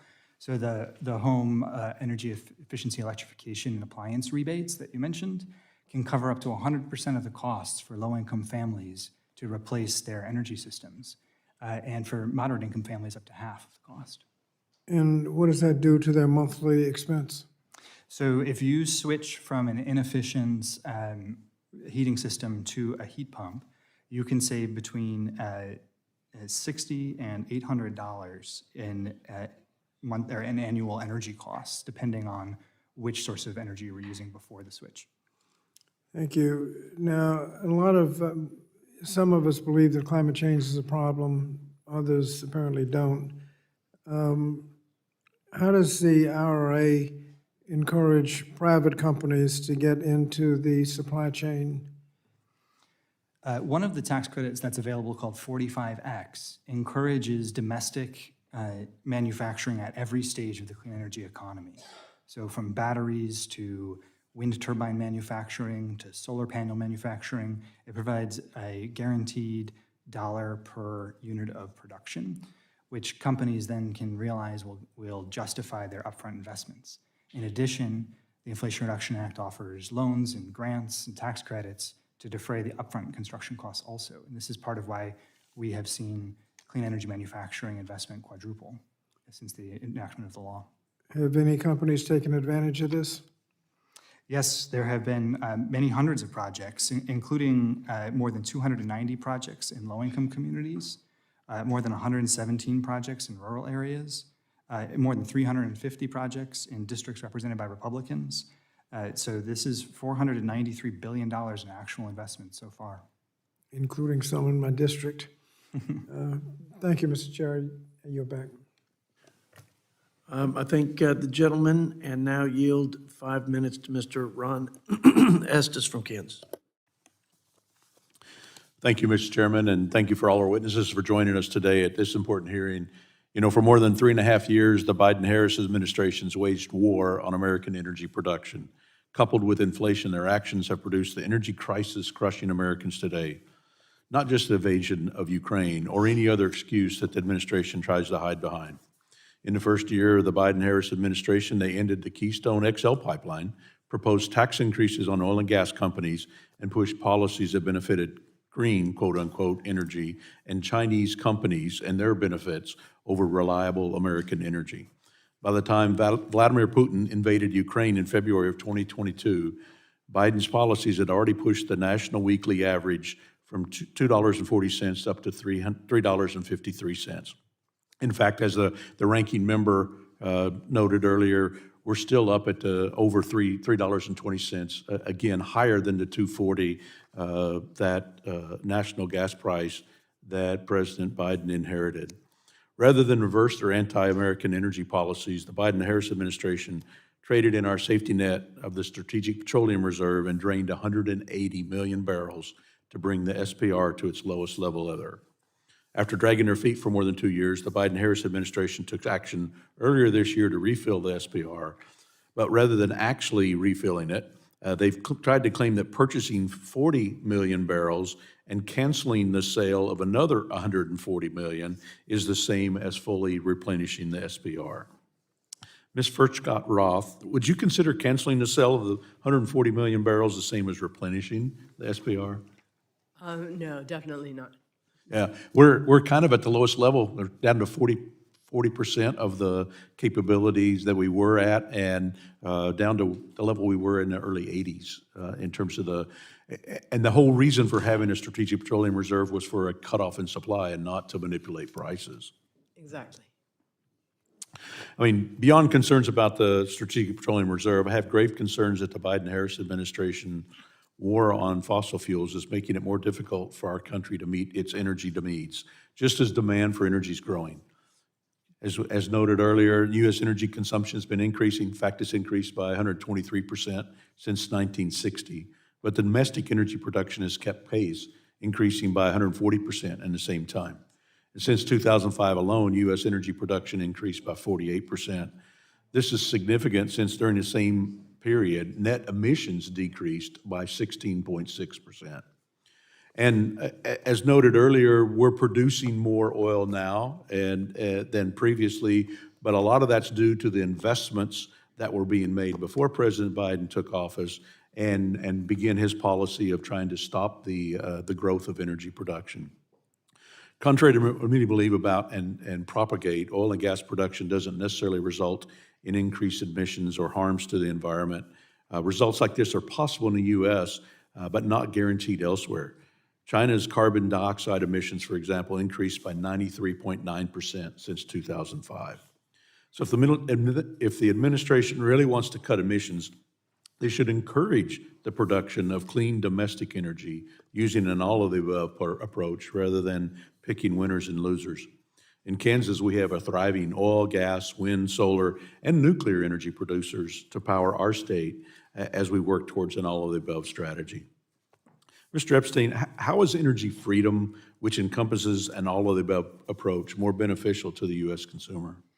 Well, I would think of energy freedom as a best of the above approach, not an all of the above approach. I don't really like the idea of all of the above. We don't want to use anything that happens to exist. I mean, we don't want to use wood and animal dung for electricity, right? So I think it's important. So with energy freedom, all the sources would be allowed to compete, but they would have to compete in a fair way. And so, for example, with wind and solar, it's really important that they be required in some way to provide reliable electricity. Right now, they're allowed to provide unreliable electricity and get the same amount or more than reliable. That's like a car rental company that rents you cars that work a third of the time and you don't know when, and you pay the same as for a reliable car. Like that would never work in rental cars. So yeah, energy freedom allows you to have maximum energy abundance now and maximum energy innovation going forward. And I think both parties want energy innovation. You need to get the government out of the way with things like NEPA just ruining development of all kinds. You need to get the EPA to stop attacking things. You need to reform the Nuclear Regulatory Commission. Like if we want innovation, we need to focus on freedom, not on subsidizing things and robbing Americans. Yep. And as you noted before, that even having solar and wind, you also have to provide a base percentage to compensate when they're not producing. Yeah, so you better make sure they're cost effective. So we need grid reform so that people are actually incentivized to provide reliable electricity. Oh, great, and I appreciate y'all being here. We're talking about, it's so important to be able to talk about energy because that drives the economy, it drives our civilized life that we live today. So thank you all for today, and I'll yield back, Mr. Chairman. I thank my friend from Kansas, and now yield 5 minutes to my friend from California, Mr. Scott Peters. Thank you, Mr. Chairman. Thanks to the witnesses for being here. I got to say that it's a little sometimes confounding to hear that the Biden administration is getting in the way of energy production. At the same time, we've had more oil and gas production ever than before.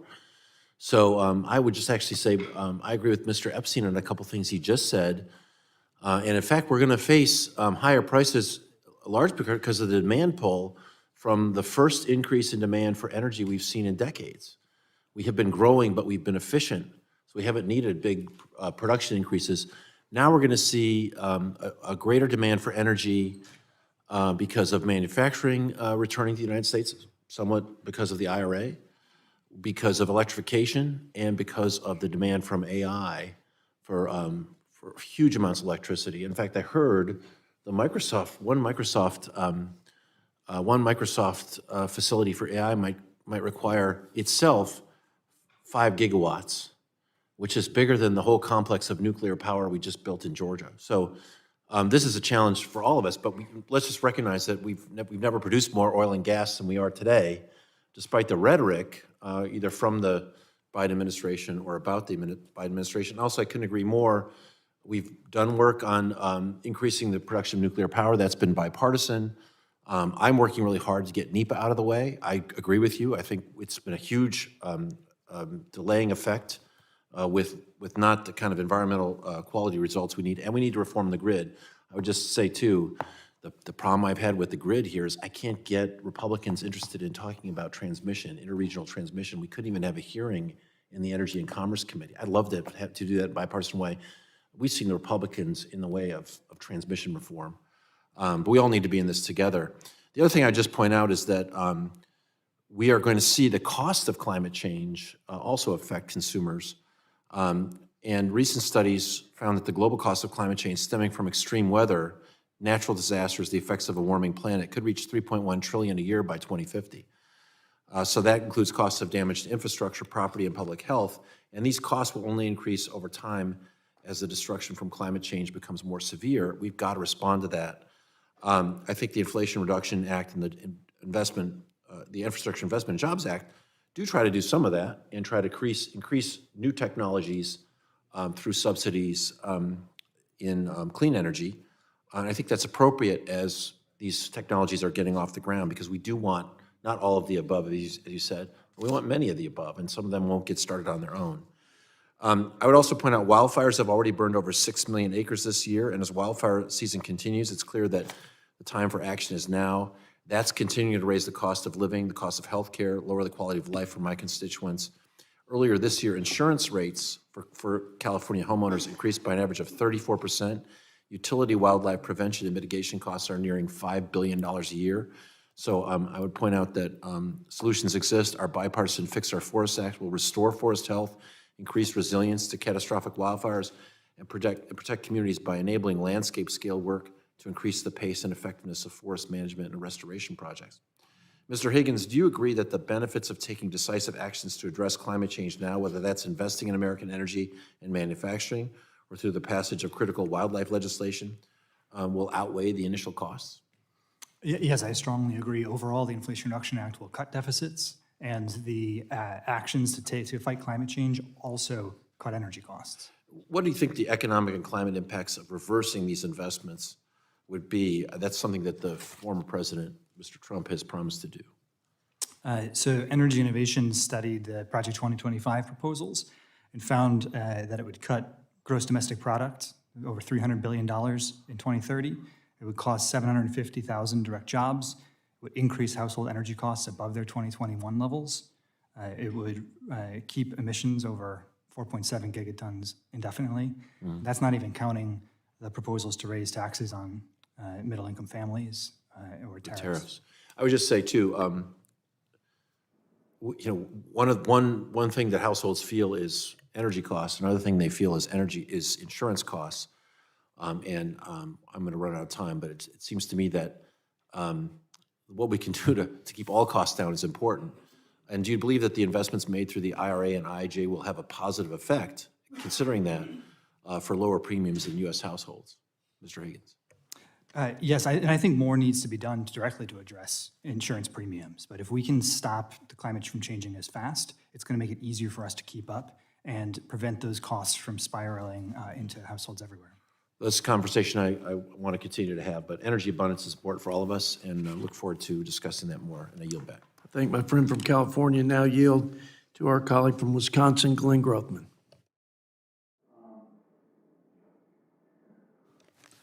Thank you. Obviously, I think one of the big themes of this administration is we seem to have more and more people aim for government assistance, more and more people in the billionaire class, and we try to squeeze the middle class, which has always been the backbone of America. I'd like to talk a little bit, whichever one of you feels most appropriate to speak up, on the cost of electric cars and the effect it's going to have on the middle class. One of you feels the champion of that? Okay, good, good. I think there are three things that go into the cost of a car. What is the effect of this demand that we buy these electric cars as far as the initial price of a car? Am I going to have to pay more for a new car than I did my last car if I buy it in 2032? Yeah, I mean, it's pretty obvious. The reason they need to force it on us is because we wouldn't buy it voluntarily. So that means it's not the most cost-effective option. So yeah, it increases the cost and it decreases the effectiveness. So for many families, it's not nearly as versatile as a gasoline car. Well, you've got the cost up front, and as I understand it, talking to my auto dealers, $25,000 more for my next car than the car I just got if I got to buy electric. Well, there's that, but then there's many hidden costs. Texas Public Policy Foundation did a good study which shows $10,000 to $20,000 of us subsidizing per car. So these are incredibly subsidized through all sorts of things like zero emissions credits. And yeah, so we're just paying a fortune for these things directly and indirectly. I really don't like the way they're trying to squeeze the middle class, which has always been I would like to add that most of minorities are priced out of the EV market. They just don't make sense. And when you think about Black Americans that have a median income of $56,000 a year, which is someone doing well, the average demographic of an EV owner makes $100,000 or more, has owned their own home, and they're white and they're educated. So most African Americans and most minorities are already priced out of the market. They can't even afford a electric vehicle. Right. And so the alternatives that they're providing for us is public transportation, which does not work when you need a job. Well, I will point out, I don't think for the billionaire class that I think runs the Democrat Party, public transportation is not a big deal there. And like so many things, be it your electric bill, be it your car payment on your new car, if you're a billionaire, you don't even make those payments yourself. Probably have an accountant do it for you. So, but you're right. I think it's so damaging for the average person. Of course, the cost of a car isn't just initially what you pay for it. I wasn't aware until I talked the other way. When you do want to buy a new car and you trade in your old car, is it right that the trade-in you're going to get on an electric car is less than you get on a combustion engine car? Is that another way they're going to try to nail the middle class? And the trade-ins are in comparison to gas combustion engines, are way lower. But what they're also doing is increasing the cost of gas-powered cars because they're forcing the EV agenda on individuals. So now the middle class is getting hit in two ways. They're actually being priced out of the private car ownership market. Right. There's another cost to a car that we haven't talked about today. I think maybe you ought to talk about it a little bit, and that is the cost of insurance. I know in Wisconsin, almost every other state, you're required to have insurance if you're going to have a car. What is the plan for middle America when they begin to have to buy insurance on their new EV? What is that going to do to the middle class there? Yeah, well, it's probably likely to be much greater because if the battery goes in an EV, that means it's a very large expense to replace it. And that's why you can't sell used EVs. People don't want to take the risk of a battery going. And about 71% of car sales in the United States are used. Most people buy used cars, and they don't want to buy used EVs, so that really messes with the market. Well, right, and isn't it true that if you get into a car accident, it's much more expensive to repair the EV? And they can also catch fire. It's much easier for these EVs to catch fire. Right, and the result will be that's a payment that I think a lot of people in America make monthly on insurance. That's another way you work towards this plan of getting rid of the middle class, right? Yeah. Absolutely. I did the calculation this morning, An EV would cost about $1,400 a month for a minority who's usually in the subprime loan market. If you're making $56,000, basically your income for a month is $3,000. You're talking about somebody who needs to invest half of their income. Yeah, I just want to get in one more question here. Another way we're nailing the middle class on things you need, of course, is the price of food is going up. And part of that, when I talk to farmers, is the increased cost of fertilizer, which of course you need to be a farmer today. Could you describe, is this green agenda increasing the cost of fertilizer? And is that one of the reasons why we're making it so difficult to buy enough food in Joe Biden's America? 10-second response. Yeah, I mentioned in my testimony, yeah, the price of energy determines the price of everything, and modern agriculture depends on natural gas-derived fertilizer and diesel fuel, so anything you do to restrict the supply of those makes food more expensive. Thank you much. Thank the gentleman, and now yield 5 minutes to our colleague from Virginia, Mr. Bob Good. Thank you, Mr. Chairman. Thanks to all of our witnesses. Thank you particularly, Mr. Epstein, for your incredible leadership and expertise on this issue. And I just have to, couple comments on EVs from my friend Mr. Grothman's questions, but EVs are the biggest hoax since climate change generally, or man-made climate change, by the way. And I know that everybody even on the panel may not agree with me on that, but the battery components and how they're constructed and the environmental impact, where we get the batteries from, the danger of the explosions and fires and so forth that come from electric vehicles, the weight of the vehicles that are 50% heavier than gas-powered vehicles, and the fact that the roads and the parking garages across the country could not handle EVs if we were all driving them. To Ms. Jackson's point, that almost everyone who has an EV, it's their second or their third vehicle, their extra vehicle when they can putter around town because they don't want to drive it across the country because it's impractical, and it's incredible. What a hoax forced upon the American people, and an egregious abuse of power by the administration to even think that they would have the right or should have the right to tell Americans what kind of vehicles they can own or that they can drive. It's incredible that the other side promotes and supports that, number one, and that the American people to some degree have surrendered their sovereignty, their independence, their freedom to have the government tell us what kind of vehicle we drive, and it's not even in our best interest if we were all to succumb or surrender to that. Mr. Epstein, you often talk about the concept of energy poverty, or the difficulty of some people, and Ms. Jackson has spoken to this as well, to afford the most basic of their energy needs, whether it's domestically or internationally, and how much that hurts people. Can you just speak a little bit more to that, Mr. Epstein? And then I'd like Ms. Jackson to speak to it as well. Yeah, I mean, this is a problem globally and in the U.S. I mean, so energy poverty basically means you can't afford to use a lot of energy, and you need to use a lot of energy to have a modern life, to have abundant food, clothing, shelter, medical care, et cetera. So every single thing we do to restrict the availability of energy, and as I mentioned, by restricting fossil fuels and by forcing us to pay money for uneconomic alternatives, both of those restrict the availability of energy. We make every single person poorer in the world, really, but particularly the poorest people feel it the most. And I just want to give a mention of, we have 3 billion people in the world using less electricity than a typical American refrigerator. We have 6 billion people who use an amount of energy people in this room would consider totally unacceptable. The world is desperately poor, and what they want to do is rise out of poverty, and that requires energy. And for the foreseeable future, that means we need more fossil fuels. That's why I said to one of the representatives, we need more fossil fuels, not less. That's what I talk about in Fossil Future. So it's just crazy to think we're sacrificing billions of people's opportunities in the name of preventing, a degree or two of warming, when we've already shown we're incredibly good at dealing with a warmer planet. And by the way, far more people still die of cold than of heat. So there's nothing to say even a warmer planet is worse objectively. But a warmer planet with abundant energy is a great planet.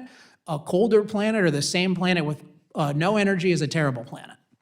It's my understanding that burning wood actually is producing more energy on the planet still than solar and wind does. They juice up renewable numbers using that. If they want to say X% renewable, they like to add hydro, even though the green movement is anti-hydro, anti-large hydro. And yeah, in Europe, often they juice up the renewable numbers they often buy wood pellets from America, take them across the sea with oil, and then they burn them there, and they call that renewable.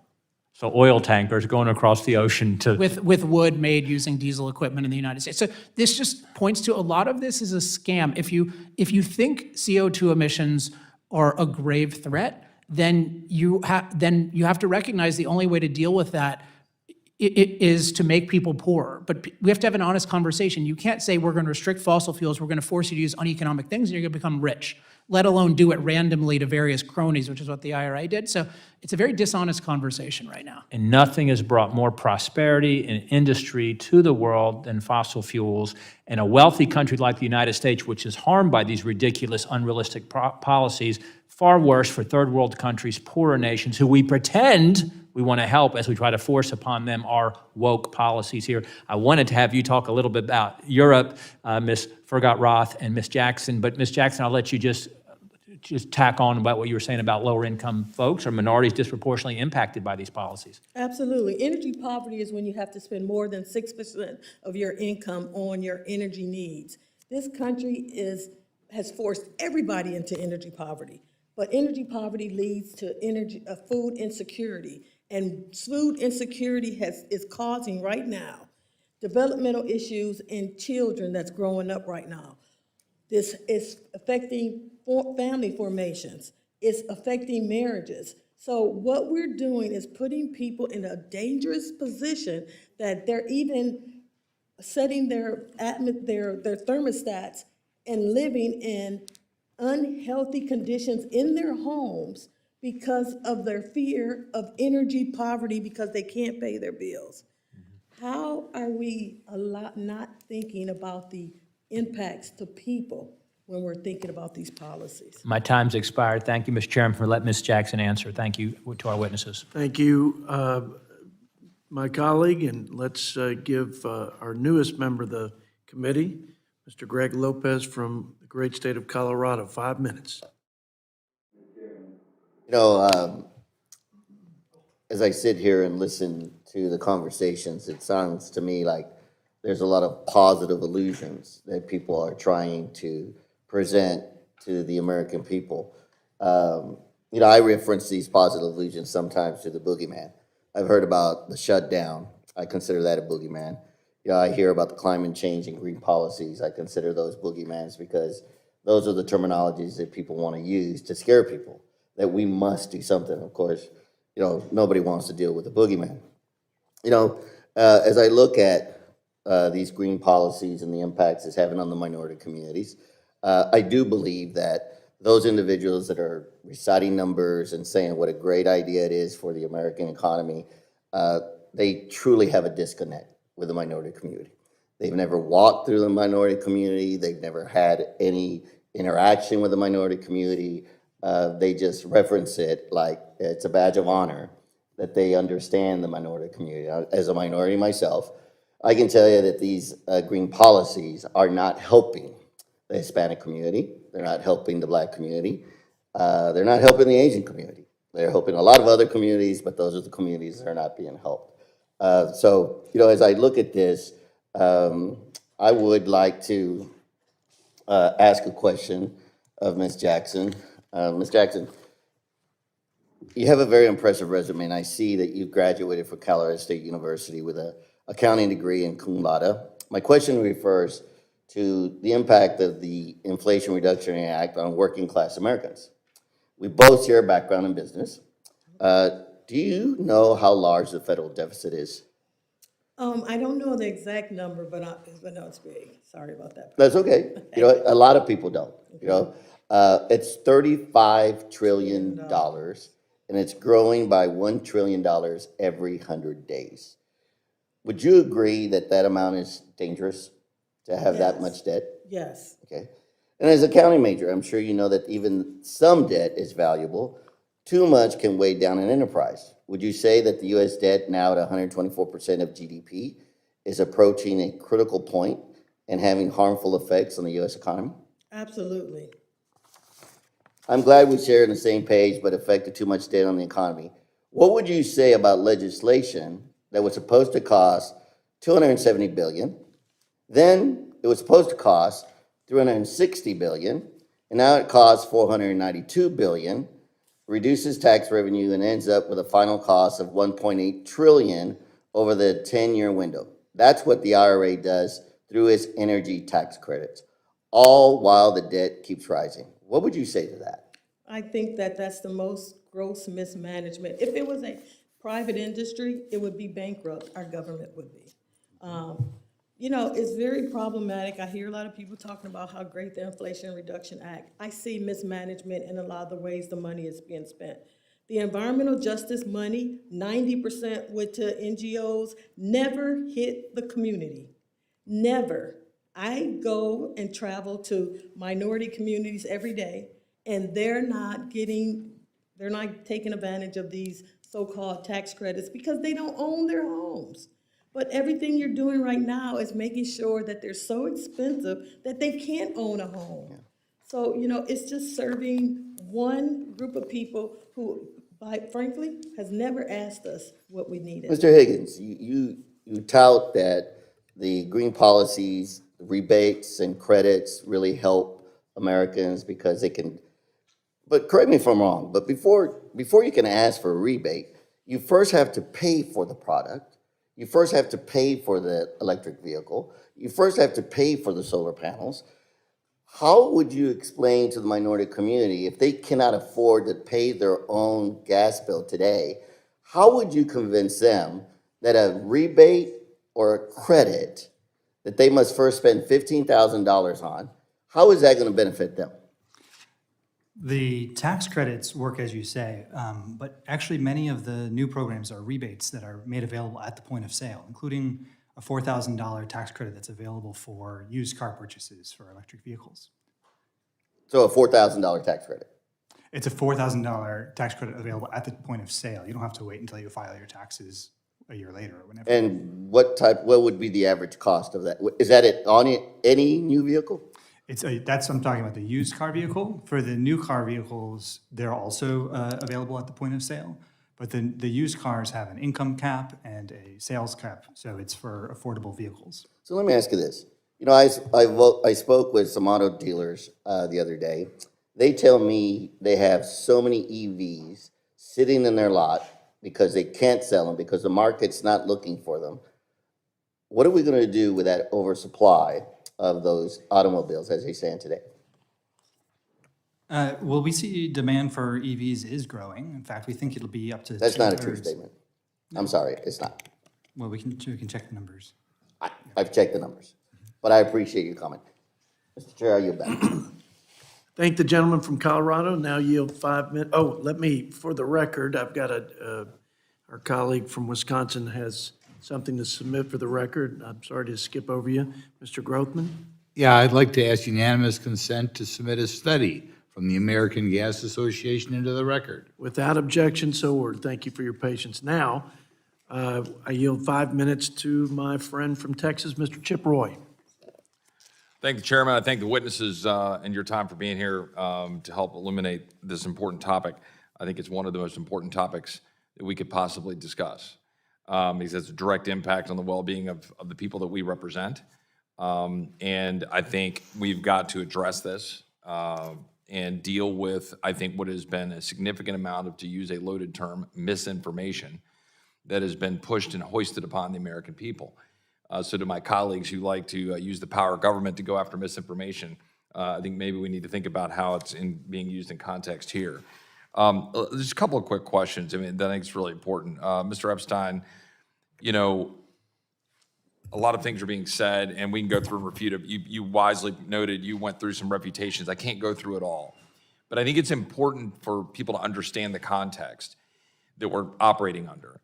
We have China where, to the best of my rough knowledge, they have something like 1,100 coal-fired plants, and they're building maybe a plant and a half, or 2 plants a week, depending on the time of year. Is that roughly correct? Yeah, they have something like 300 new plants in the pipeline, which is way more than US's total coal capacity. Correct. And we have basically 0 coal-fired plants in the pipeline. We have negative coal plants in the pipeline, which is an existential threat to the grid. Correct. And we have limited natural gas plants in the pipeline because, and this is important, the subsidies in the Inflation Reduction Act, those subsidies, among other policies, are making it economically less feasible for people to invest in the production of natural gas in the market. Is that correct? Yeah, so we have systematic preferences for unreliable electricity, and the IRA made that considerably worse. And so even in Texas, which sits on a sea of available natural gas, to be able to produce natural gas-fired energy, Texas, putting aside the barriers to nuclear, which we ought to be talking more about, by the way, as well, and you speak about it regularly, in Texas, we have to have the government of Texas already under strain, having spent $13 billion to make up for a federal government that refuses to secure the border. The government of Texas is having to itself create natural gas production, wisely or not, that's a debate, through its government action without relying on the market, because the market has been constrained by these subsidies. Is that correct? Mostly. I mean, Texas has some responsibility itself because it has its own kind of isolated market with ERCOT. Yeah, but if you look at the effect, just to elaborate a little bit on what you said, like when you basically rob American taxpayers and and require them to pay for solar and wind, what happens is people just always use solar and wind whenever it's available, and that depletes the funds available to natural gas plants. So then you need to do another artificial intervention. So the key is get rid of all the preferences for unreliable electricity, and then real electricity will win. Moving really quickly to the vehicles, the tailpipe rule. The tailpipe rule has been put in effect, and that will have in effect the requirement that we be producing effectively 2/3 of the vehicles in this country be EV by 2032, correct? Roughly. Yes. The impact on the average American family of that rule, what would that do in terms of cost of vehicles, cost of existing internal combustion engine vehicles, used market or new, availability of vehicles, particularly with the lack of infrastructure and materials in the states, which I'll get to in a minute? What would be the impact of that? So just really quickly, I mean, it forces people to pay for more expensive vehicles. People don't realize how much they're paying with the subsidies, in part because the internal combustion engine vehicles end up subsidizing the EVs. Right. So there's that whole thing. I think the biggest cost that we haven't covered yet is the cost to the grid, because we're artificially restricting the supply of reliable electricity, as I mentioned, with shutting down coal plants. The new EPA rules would just destroy the grid. So we really need to prevent those, because they prevent new natural gas plants from being built to replace coal. But we're talking about a grid that's already in crisis thanks to government-dictated green energy. We're talking about forcing EVs, so you artificially restrict supply. You dramatically artificially increase demand. That is just a guaranteed death sentence for the grid. We need to stop that immediately. Well, and if I could just real quick, Ms. Jackson, real quick, 'cause I got one more question. What would that do to the families that you're talking about that represent minority families, poor families in the United States? That would basically take away private car ownership. The Federal Reserve Bank of Philadelphia did a study and said that you can decrease the poverty rate of African Americans if they have a car. Basically, you're going to subjugate them to poverty.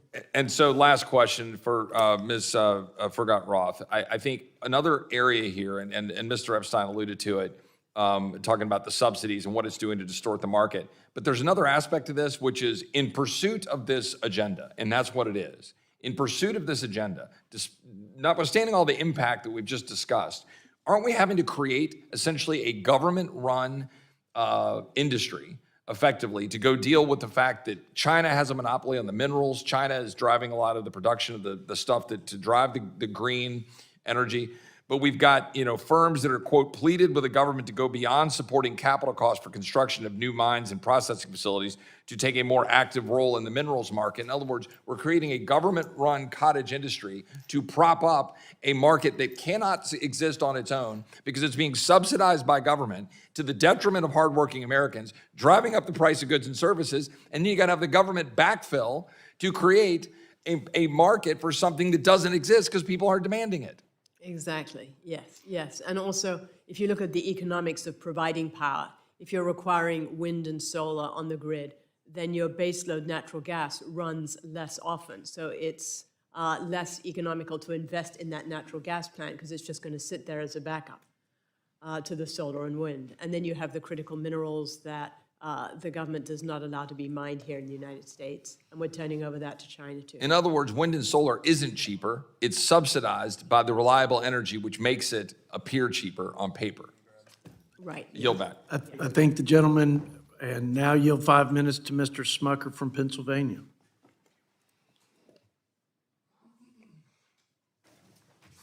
Thank you, Mr. Chairman. Over the last few years, it's been clear that Kamala Harris and Joe Biden's administration have actively participated in policies that weaken our energy independence. My state of Pennsylvania is home to some of the most abundant energy resources in the United States. Natural gas industry fracking support 123,000 jobs, generate $41 billion in economic activity. Yet, despite the abundance of these resources, the average household in Pennsylvania is spending almost $100 more on energy per month. So I find it really interesting. Pennsylvanians know bad energy policy when they see it, so it's not surprising at all that suddenly Kamala Harris denies that she wants to ban fracking. To stabilize our nation's fiscal trajectory, we've got to pursue policies that grow the economy, and I think unleashing American energy is one of the best ways to do it. In July, I, along with 25 of my Republican colleagues, wrote to EPA Administrator Regan expressing concern with how the Clean Power Plant 2.0 plan will impact the PJM interconnection, which serves 65 million people across the Mid-Atlantic, including the district I represent. Specifically concerned with how those proposed rules will impact electric reliability and could lead to rolling blackouts. Mr. Chairman, I'd like to enter that letter into the record. Without objection, so ordered. Thank you. And I wanted to ask Ms. Jackson, and I'm not going to, but I wanted to talk about how the reliability of the grid is crucial for low-income families. But I want to, maybe we'll get to it, but I doubt it. I want to go to something else. I want to go back to something that was said by Mr. Kildee. Excuse me. And Mr. Kildee is a good friend, but he said something to the effect, Mr. Epstein, that, well, if folks here are saying that there's nothing like climate change, we shouldn't even have this conversation. And it's what I've heard so often, sort of the arrogance of individuals who believe that you really can't even question any of the dogma around climate change. I didn't hear you say that climate change doesn't exist. What I heard you say was that it's about the impact of climate change, how much that will impact us, and then how much resilience we will have to do that. So, just simply shutting down the conversation when someone doesn't agree, just seems pretty bizarre to me. And I guess I'd like you to address that. We've heard a lot of claims here about how by 2050, we're going to see the food supply impacted. We already talked about wildfires. I know that hurricanes have been attributed to climate change, but that's been debunked. So I guess I'd like to get your perspective on that statement that was made earlier and on the kind of feedback you get on your positions. Sure. So yeah, I think it's valuable here. I'm a philosopher and energy expert. So part of this is just the terminology and the arguments are very bad. So we want to be very precise. So when people say climate change, what they mean is man-made climate impact. That's really what they're focused on. So, and that's fine, and that's a legitimate thing to focus on, but what that is primarily a side effect of fossil fuel use, right? So we burn fossil fuels, we add more CO2 to the atmosphere, and it has some effect on climate. We can't quantify it perfectly, but it has some, and it's generally a warming effect.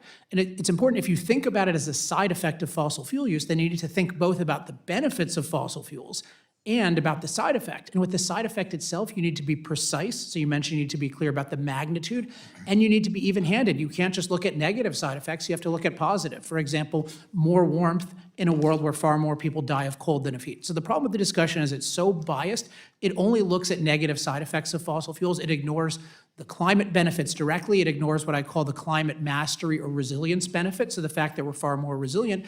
And as I mentioned, this shows up very clearly in the fact that we're far safer from climate than ever. So you can believe in climate impact and not believe in climate catastrophe, and in fact believe in a climate renaissance. Like, we're really safer than ever from climate. So it's just total BS to say, oh, do you believe in climate change? Do you believe fossil fuels have side effects? Therefore, you should get rid of them. That's like saying, do you believe antibiotics have side effects? Oh, if so, oh no, more antibiotics. It's just like third grade thinking that unfortunately is practiced by many smart people, including scientists. So glad to have the chance to address it. Thank you. I appreciate it. I will get back. I have just a few seconds. The impact of the reliability of the grid on low-income households.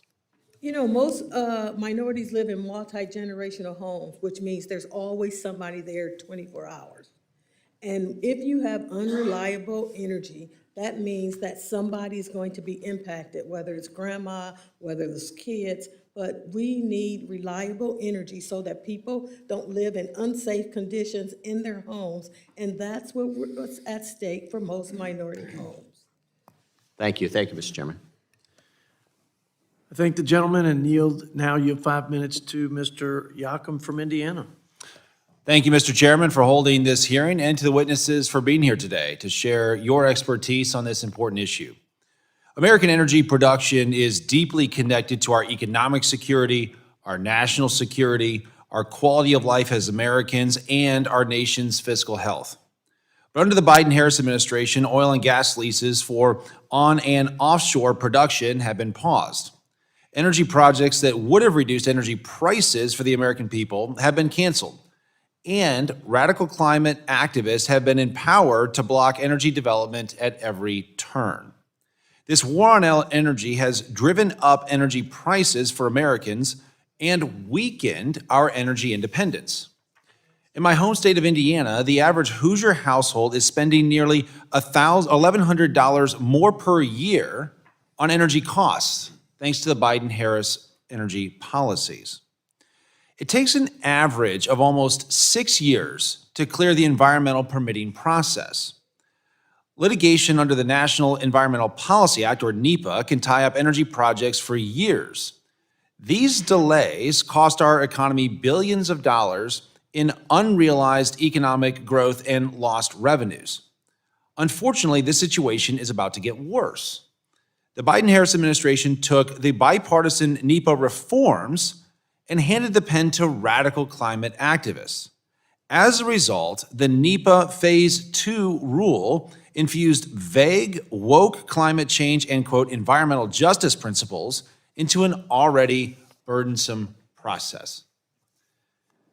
Ms. Furchtgott-Roth, what kind of impact do you think the institutionalization of environmental justice will have on the judicial atmosphere as it relates to energy projects? First of all, I think the term environmental justice is misnamed. It's not environmental justice making people's electricity costs go up or taking away their choice of vehicles. And all these new, so putting aside that, all these new regulations reduce investments in natural gas, coal, which is the baseload power that prevents us from having blackouts and keeps our energy grid reliable.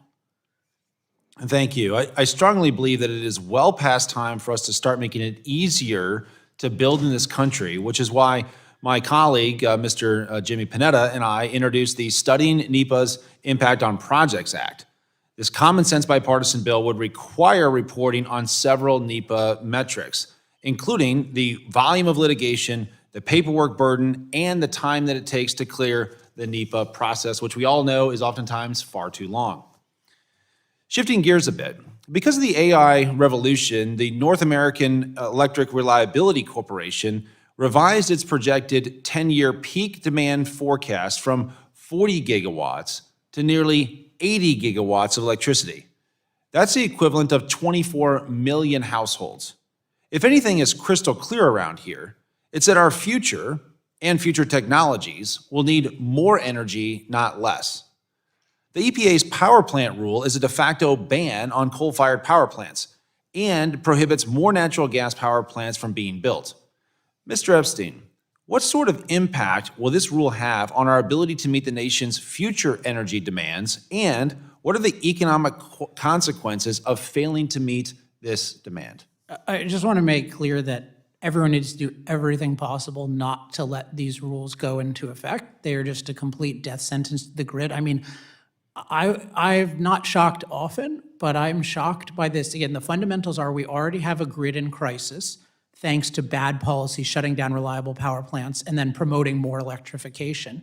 We have artificial more demand from EVs that the administration is forcing. And then, as you mentioned, we have a lot of organic, healthy demand from new uses of electricity, and yet we're shutting down our reliable coal plants, which are 1/6 of capacity, and we're passing restrictions that are going to prevent most new natural gas plants from being built. I mean, I don't know what it's saying. It's like, let's just become Lebanon or something like that. I mean, it's just, it's just unbelievable that we're not thinking about this. So, I mean, these rules are so far beyond the pale. I mean, what does it mean to just have blackouts all the time? I mean, it just means a huge portion of people die. Look what happened to Texas just a few years ago with a tiny version of these policies. So if you want to talk about existential threat, that's life without a grid.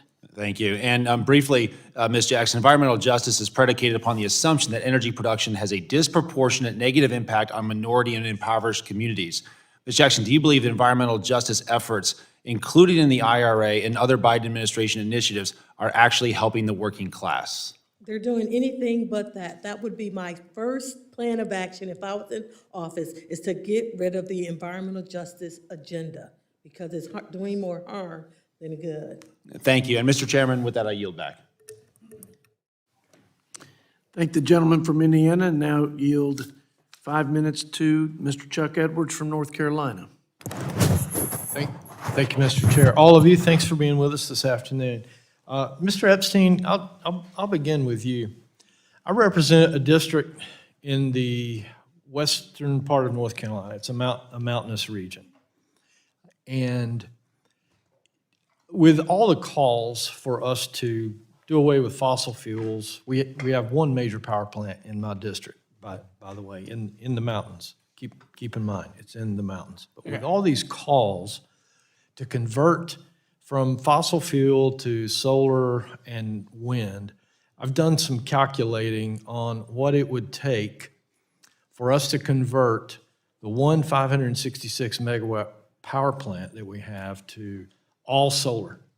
How many acres it would take for solar panels to generate that same amount of energy. It's in the tens of thousands of acres. That's just simply not available unless we were to carve up all of our agricultural land.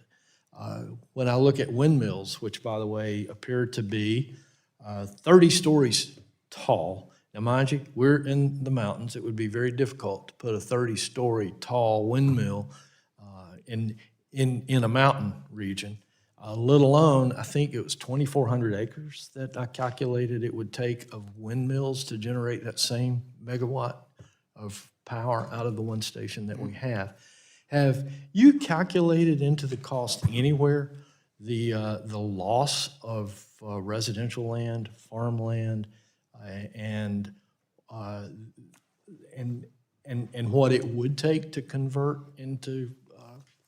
So your example is so I would say this is the least of the problems of solar and wind. It's a problem, and so what you see is that in certain locations it's just totally not doable, and in many countries it's totally not doable. The United States is vast, so you can imagine, like Elon Musk will say, and it's valid as far as it goes, but it's not doesn't go very far. That if you put a certain amount of solar panels in Utah, that could quote power the whole country. I mean, one problem is how do you get everything to the rest of the country? The main problem is the reliability problem. So you mentioned what it would cost to replace fossil fuels, solar and wind. We don't know because nobody's ever even attempted it. Nobody's attempted a self-sufficient solar and wind plant or set of plants in any sophisticated area around the world. And the reason it would be cost prohibitive. Just to give you one number, Elon, I like him in a lot of ways, but he said publicly, all we need is just a bunch of my mega packs and solar panels, we can power the world.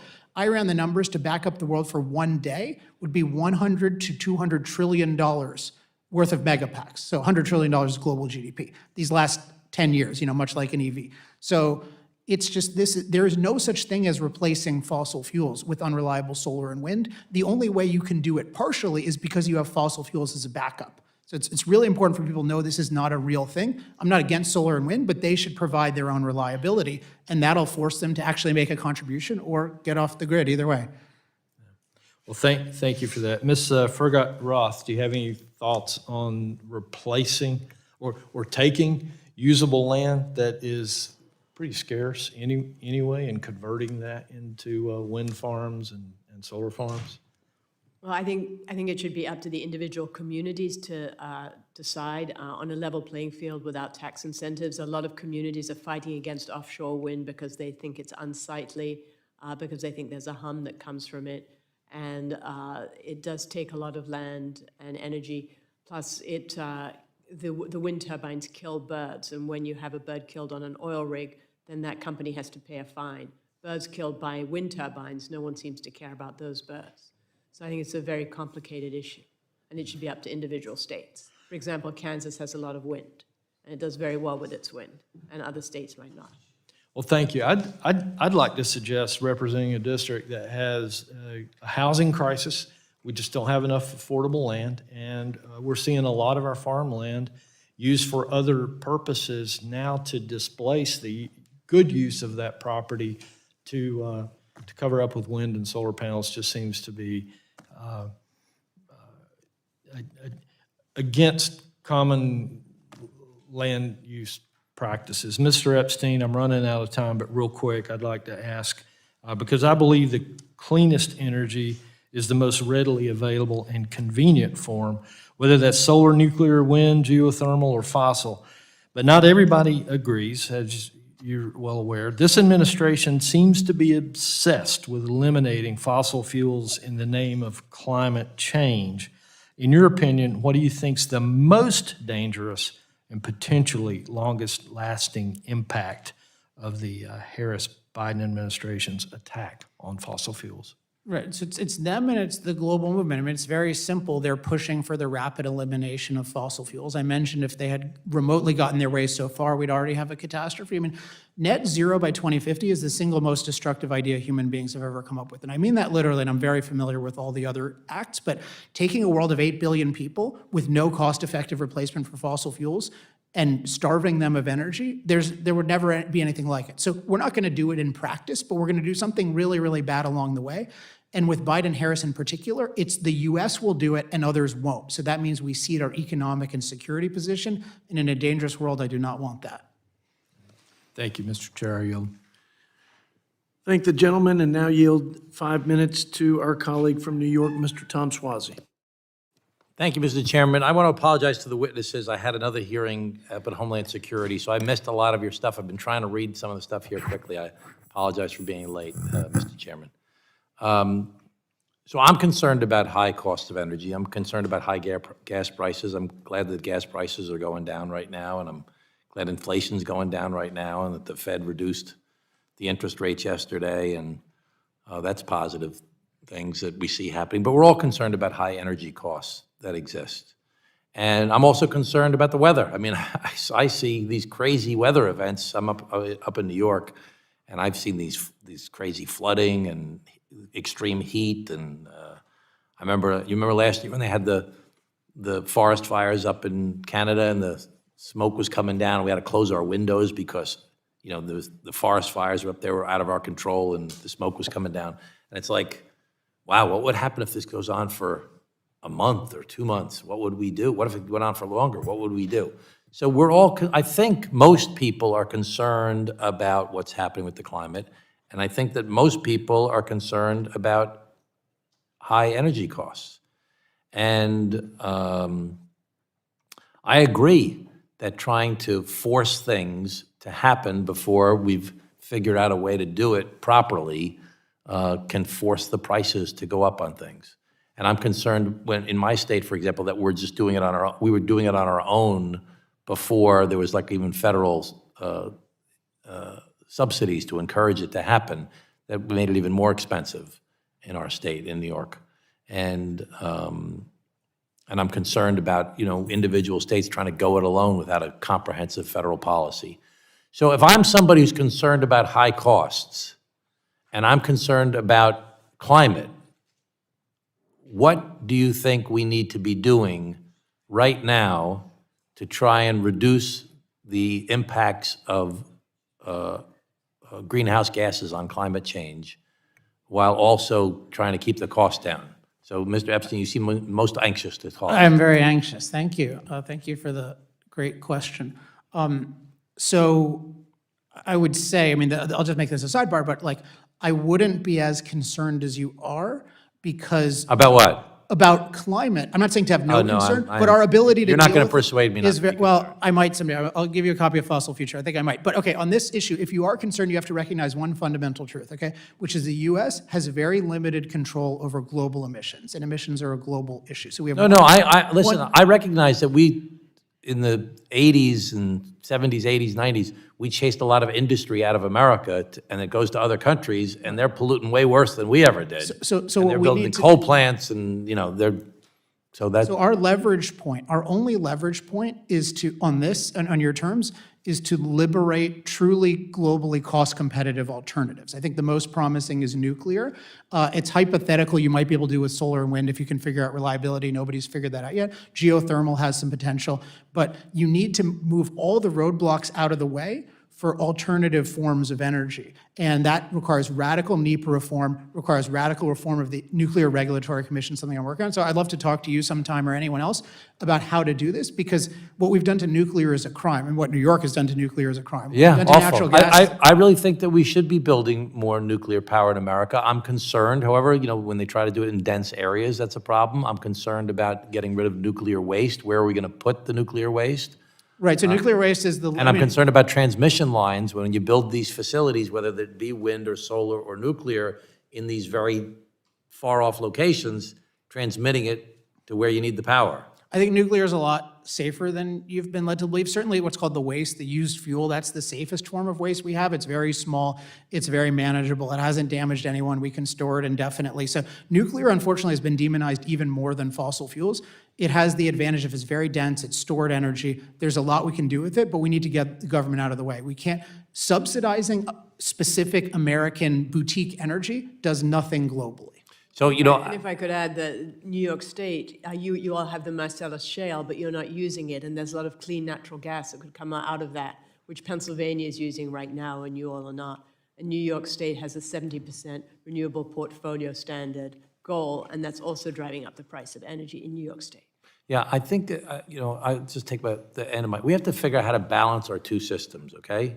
Capitalism is the best system in the history of the world. It's created more wealth, it's created more innovation, it's lifted more people out of poverty. It's the best system, but it's based upon competition. And the better competitor you are, the better you're gonna do. If you're a bad competitor, you're not gonna do well. But we don't want people who are bad competitors to be relegated to a life of misery. So we have another system called democracy. It says all men and women are created equal. So we gotta put some protections in place. So the question the challenge for us is how to find a balance between these two systems on a knife's edge, because if we go too far, too many protections, we kill the goose that laid the golden egg. If we do no protections, we end up with people with a bunch of miserable lives. The challenge of our current environment in America is nobody finds balance. Everybody's saying, you're one of those, no, you're one of those, and we don't find that balance anymore. So we've got to work together and find some balance to balance in this question, in this issue. There's a lot of us concerned about climate change, and there's a lot of us concerned about cost, but we got to find a balance between the two. I'm sorry for going over, Mr. Chairman. I appreciate that. Mr. Swazi, and now yield 5 minutes to Mr. Burkeen from Oklahoma. Thank you very much, Mr. Chairman. I want to make a statement I heard from my old boss years ago, indirectly, that whenever the government seeks to make something affordable, it makes it too expensive for everybody else. Mr. Roth, I'm looking at your chart, and your chart, and it's hard to kind of see, so I'll have to probably be no way to get a visual on it. Oklahoma does really well. That's what you just said. We come in on our price per kilowatt hour, but we're paying about 12 cents per kilowatt hour. When you look at the top of your chart, those states that are trying to go down this pathway of green energy, California's paying 32 cents per kilowatt hour. Rhode Island's paying 27 cents. Connecticut is paying 26 cents. Hawaii's paying 42 cents. And they're projected to increase their involvement in government assistance to try to make this energy much more affordable. Again, whenever the government tries to make things affordable, it makes it more expensive for everybody. I just came out of another committee where I complimented Tom Swazi from New York. He doesn't know it yet, out of Homeland. I'm going to pay him another compliment. We keep chasing each other in these committee assignments. And he just said that free markets are the best allocation of scarce resources, more or less, that capitalism works. I'd come to the statement, it wasn't a Democrat statement, it wasn't a Republican statement, it was a French statesman who wrote a book years ago called The Law, and he said that, is it not enough that tax law should be just? Does it also have to be philanthropic? He goes on to talk about taking from the many to give to the few. That's my problem with the green energy movement. You're taking from the many to give to the few billionaires that are taking these tax credit subsidizations derived from the many, given to the few. It's repayment for political activism. They're doing these startup companies, and the taxpayers are subsidizing it. Is it not enough that tax law should be just? Does it have to be philanthropic? I think it's a great principle. It's not a Republican principle. It's not a Democrat principle. It's a solid principle written in the early 1800s by a French statesman. The law, look it up, anybody that's interested. And he was saying that what America was getting great and doing well. I'm going to give you some stats I found astounding this morning. If you went to the gas pump in 2020, in September, you would have paid $2.27 for a gallon of gas. According to the Energy and Information Administration, right now you'll pay $3.75. That's a $1.50 increase. If you compare your electric bill from September 2020 to 2024 September, you'll notice you're paying $30 more a month. That's according to the Bureau of Labor Statistics. If you compare your gas bill from September 2020 to heat your home as compared to June of 24, unfortunately not having the most recent data, just June of 2024, you'll notice you're paying approximately $25 more a month according to the Energy Information Administration. If you compare the number of jobs in the energy sector under President Trump to the number of jobs in the energy under President Biden, you'll see an 11% loss in jobs nationally, 33% loss in my home state of Oklahoma, according to the Federal Reserve. If you compare the average annual wage for workers in the oil and gas industry in 2020 to the average annual wage for those same workers in 2024, you'll notice they're making $34,000 less, according to the Texas Independent Producers Royalty Owners Association, $34,000 less. You can buy a car with that. You can do one heck of a once-in-a-lifetime vacation for that. That is the difference also between the affording the American dream and struggling.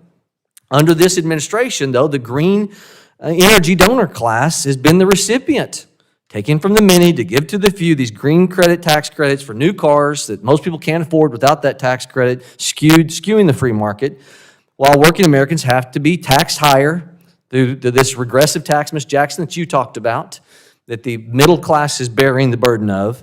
Under this administration, Americans are having to choose between groceries and health care and can I afford my electric, gas, home heating bills, air conditioning bills in the summer. Where I want to go with this.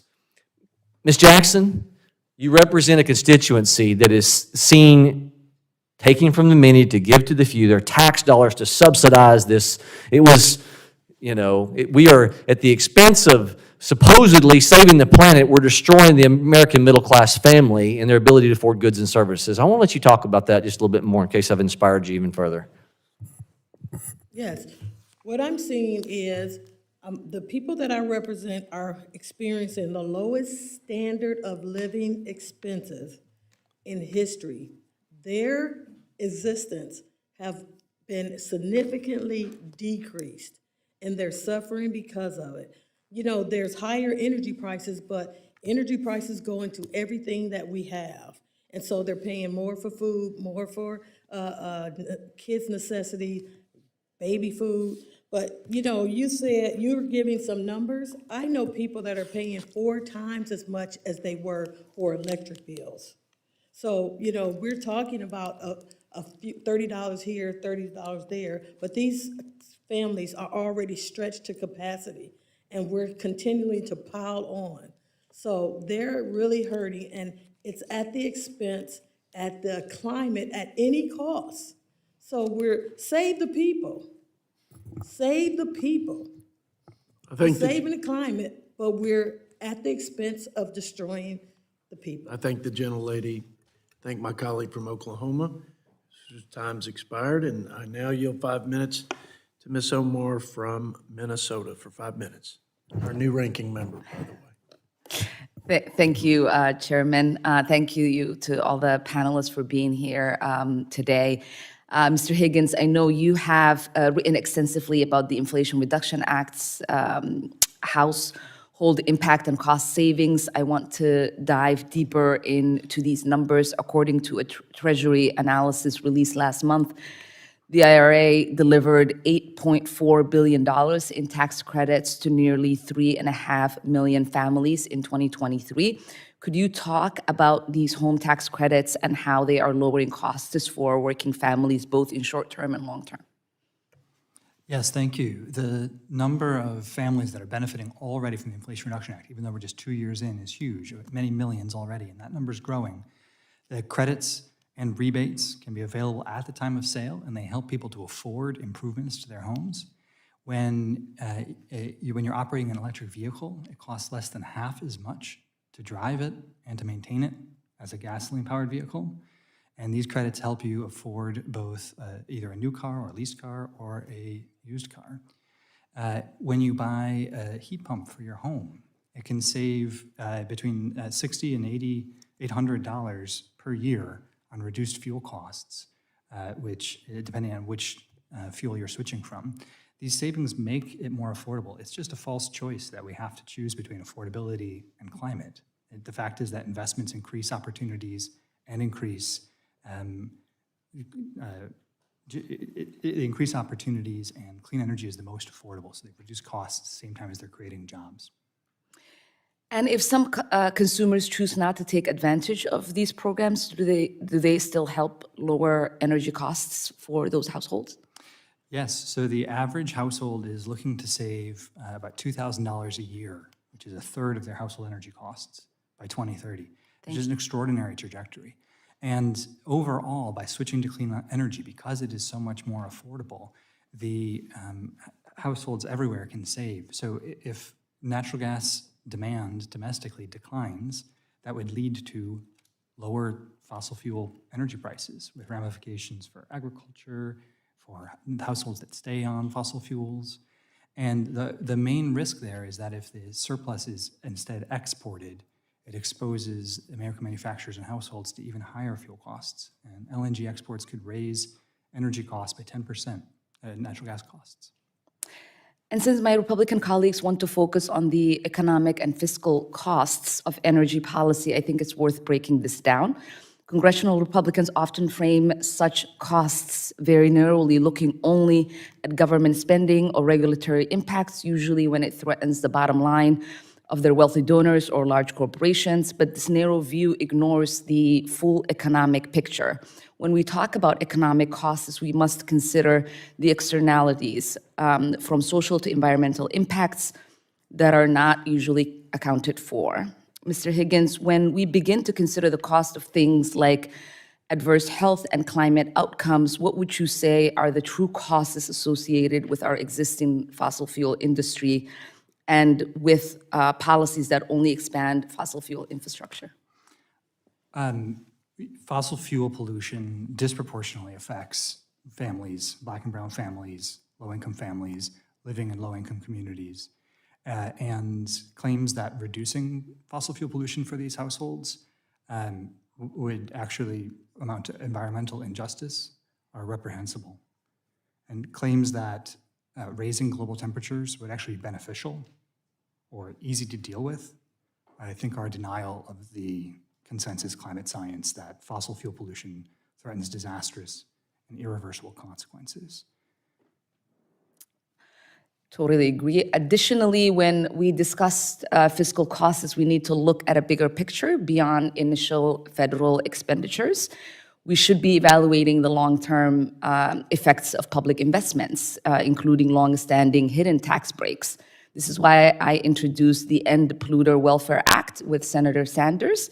This bill will end wasteful subsidies that are supporting big oil and that have long been a drain on our budget.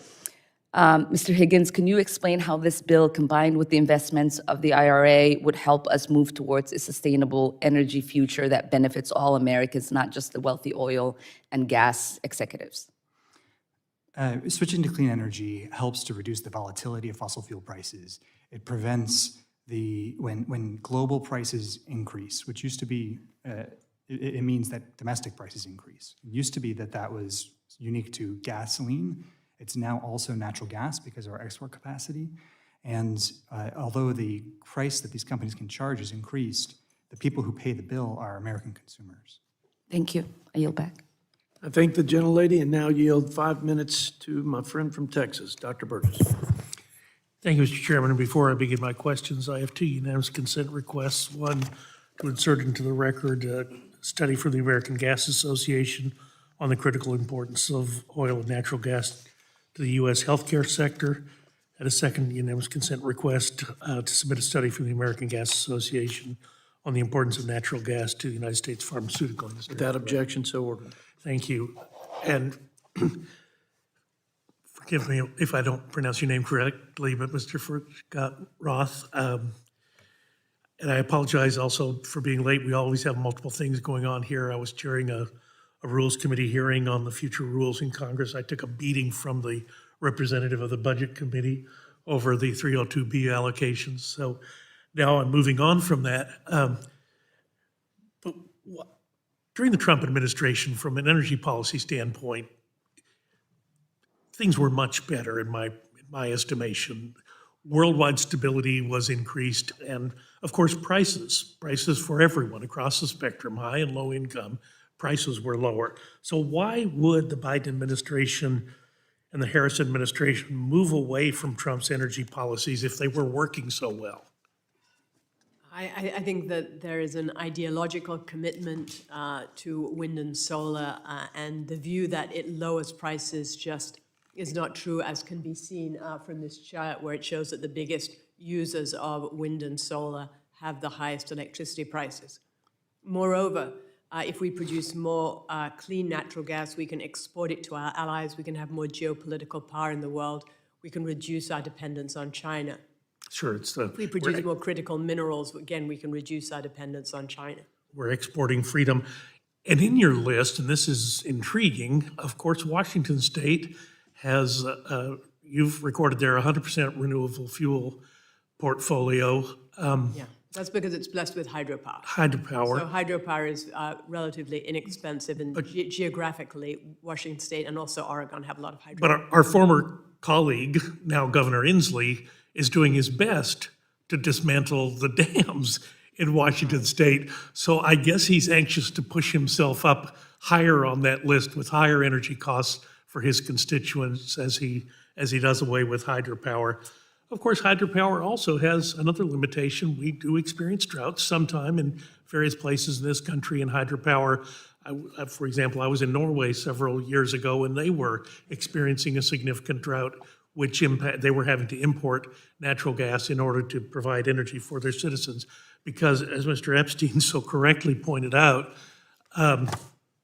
the existential threat is when there's no energy to put on the grid. And we saw that in Texas, and I've been a student of irony for some time.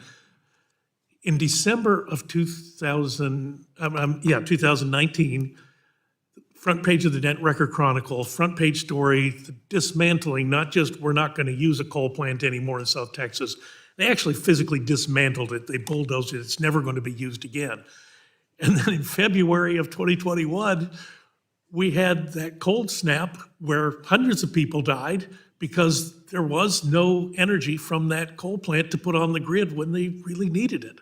So that is the existential threat. You flip the switch and nothing happens. Yeah, I would love to comment on that. I mean, I was one of the people on the record before Winter Storm Uri and that disaster happened saying Texas's reserve margin is dangerously low. I mean, the problem is people equate the so-called capacity of unreliable electricity with the capacity of reliable electricity. But reliable electricity or dispatchable electricity, that means you can have it when you need it in the quantity you need it. Unreliable electricity, you don't know when. And what happened during Winter Storm Uri was solar and wind, when needed most, went out to lunch. At one point, they were less than 1% of theoretical capacity, which is why it should be called fantasy, not capacity. And relying on that is very dangerous. And it was dangerous. And then, Mr. Higgins, I came in just as you were concluding your exchange with Mr. Lopez, and you differed on the effect of EVs and the number of EVs. And I will just share with you something I do not understand. I've been a student and consumer of hybrid technology since I first served on the science committee many, many years ago and heard about what Toyota was doing with the hybrid vehicle. I frankly do not understand why the almost religious push to EVs. I get it. They're great toys for rich people. We subsidize them. We take money from some people and give it to others. But why not the same focus on hybrid technology, which would deliver much more capacity to a larger number of people, and it would not take the enormous battery capacity that an EV has to have? I mean, the only thing that you can conclude is they want to take away private car ownership from the vast majority of people in this country. Mr. because Higgins? that's how you create wealth. So plug-in hybrids are eligible for some of the same tax credits that full electric vehicles are. And non-plug-in hybrids that I think you might be referring to also benefit from the EPA's pollution standards because they have lower pollution than the average vehicle. Yeah, but the push from the federal government was to go to all EVs. And honestly, we could have done much better for the country if we hadn't tried to make people buy things they didn't want and made things that were useful to people available and the consumer would have chosen, as I have done. Thank you, Mr. Chairman. I'll yield back. I thank the good doctor, and now bringing us home, Solve all of our energy problems. our vice chair of the conference, our fearless leader from Utah, Mr. Blakemore, for 5 minutes, and we got another colleague who will also share his thoughts and have questions, but we'll go with you first, Mr. Moore. 5 minutes. Thank you, Chairman. This is one of those hearings, as you listen to the debate back and forth, trying to solve multiple issues regarding energy. We're at a point where we have to keep things very simple. Let's keep it basic here. What do we know? I think it goes back to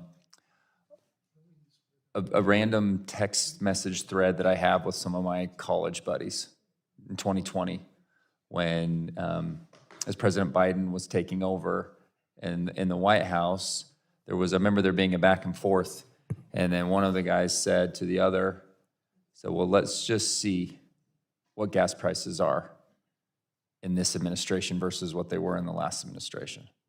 And at some point, we have to just keep things as simple as possible. And I look at this issue as I trust American technology, I trust American ingenuity, I trust American workforce, I trust American industry far more than I trust anybody else in the entire world. And if we can't fundamentally agree on that, then why even get to the next point what I'm going to make is we as Americans have to have base load power energy. Those are the two simple truths. That if we cede the energy creation to other nations, where we've proven that we could become dominant, we could have, we could own this and be a net exporter. If we cede that to other nations, they will not do it with the appropriate labor and environmental standards that I trust our industries to be able to do. That's what I've seen from the Biden and Harris administration. Since they took office, energy prices have soared for everyday Americans. From day one of this administration, they put the interests of far-left climate activists over the needs of American families. But equally important than the pocketbooks of every single American family is our national security. They make it more difficult. They're putting these burdensome regulations, and they make it almost impossible to utilize domestic resources that made us energy independent during the previous Trump administration. Ms. Furchtgott-Roth, do you believe developing our critical mineral resources and cultivating a strong energy sector is a matter of national security?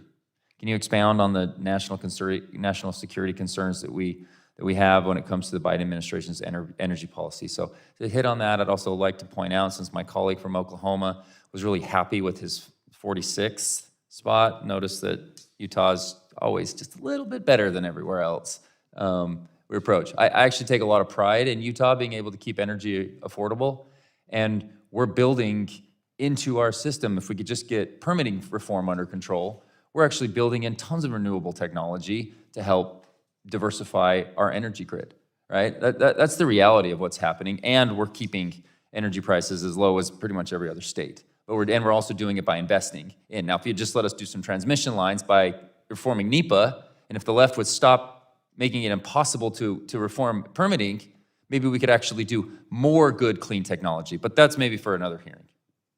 Right, well, I think it's not only is the Biden administration mandating the electric vehicles and reducing the capacity of the power grid, it's also not allowing American companies to mine the critical minerals that are needed to make the EVs. And as a result, we're dependent on China, which is vacuuming up which is sending out EVs and vacuuming up critical minerals all over the world with forced labor, buying mines in Africa, and that kind of thing. It all comes down to also jobs in the United States. We've heard a lot today about the jobs created by the Inflation Reduction Act. We haven't heard anything about the layoffs at Stellantis, where plants are closing, and also at Ford, where plants are closing for the internal combustion engine vehicles because they're not permitted to make them anymore. And these jobs are going overseas to China.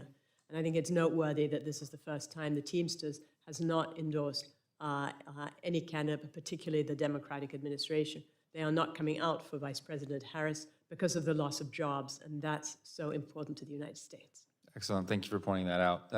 Mr. Chairman, I ask unanimous consent to submit this article from the authored by our witness, Ms. Roth, titled Beijing Biden's Energy Policies Will Lose the New Cold War into the record.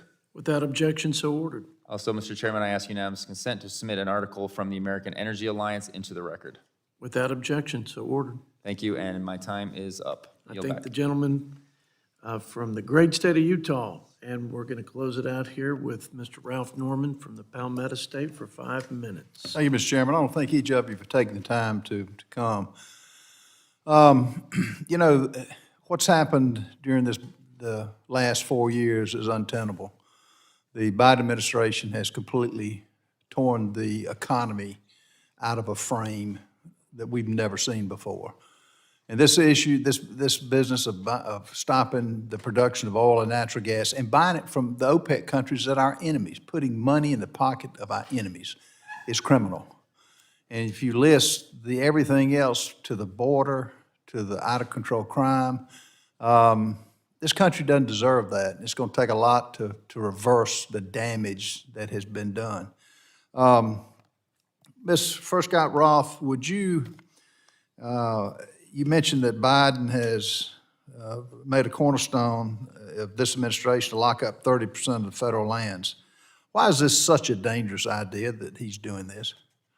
Because it takes away people's property, it takes away the ability to use the resources on that, including oil and natural gas. It's as though someone in Alaska said to me, you cannot have your vegetable garden in your backyard. And that hurts the United States.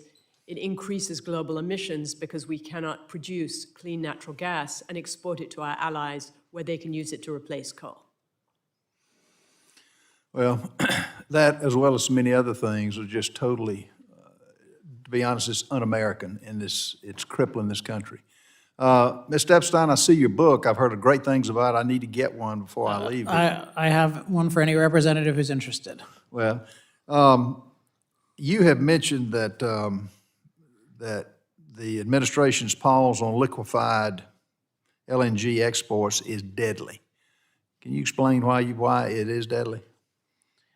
I mean, natural gas is, like all forms of energy, is life-giving, but natural gas in particular is crucial to food, right? We use natural gas as the basis for modern fertilizer. We have no near-term replacement for natural gas just for fertilizer. And so you're talking about making everyone's food more expensive, and you're talking about depriving people of a clean, reliable source of energy around the world. I mean, natural gas, we should have talked about more today. This is the huge opportunity cost of the current administration and past administrations. We could be radically increasing our natural gas capacity, if not for some domestic bans like in New York, but mainly pipeline capacity. We can't build pipelines, so all of our gas is locked away in certain places. If we could build pipelines, we could have it more around the country, and we could have it more around the world. And this is I mentioned this in my testimony, the opportunity cost of not having energy freedom and instead replacing it with government-dictated green energy. People have no idea how prosperous we could be, and they have no idea how poor we will be if we keep going in this direction. I wish all of you could have heard the testimony of the governor of Alaska, talking about the damage that they are doing to Alaska. That's a source of income. They're putting them out of business. And the look on his face during the testimony is unconscionable that they're continuing to do this. So it's not just here in America. You mentioned that the Biden, and I call it the border czars, EPA's power plant rule destroy our U.S. electrical grid. given that we've already in the midst of an electricity reliability crisis, what else can we do of these last 2 months of hopefully the end of this? What can Congress do?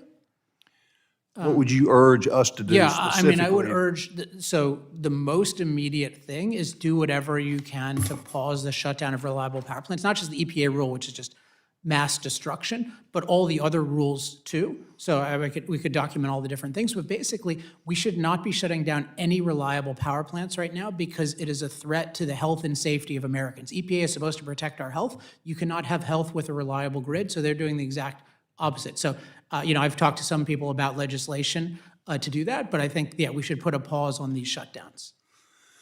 Well, the regulations that they've imposed on companies, and not just gas and oil, it's, I'm in the real estate business. And as I've told, the people realize that so goes the real estate market, mainly housing, so goes the economy. There are no battery-operated dump trucks that deliver concrete. There are no battery-operated dump trucks that deliver our food. It's gas and oil. So I just want to thank you. I'm out of time, but we're going to do what we can in the remainder of this term to hopefully reverse some regulations, and the next administration will make a change. I'm happy to help any way I can. I yield back.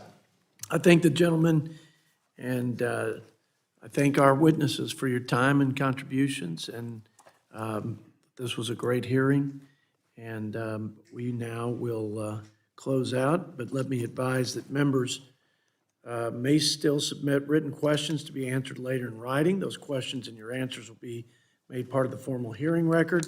Any member who wishes to submit questions for the record may do so within the next 7 days. And with that, the committee stands adjourned.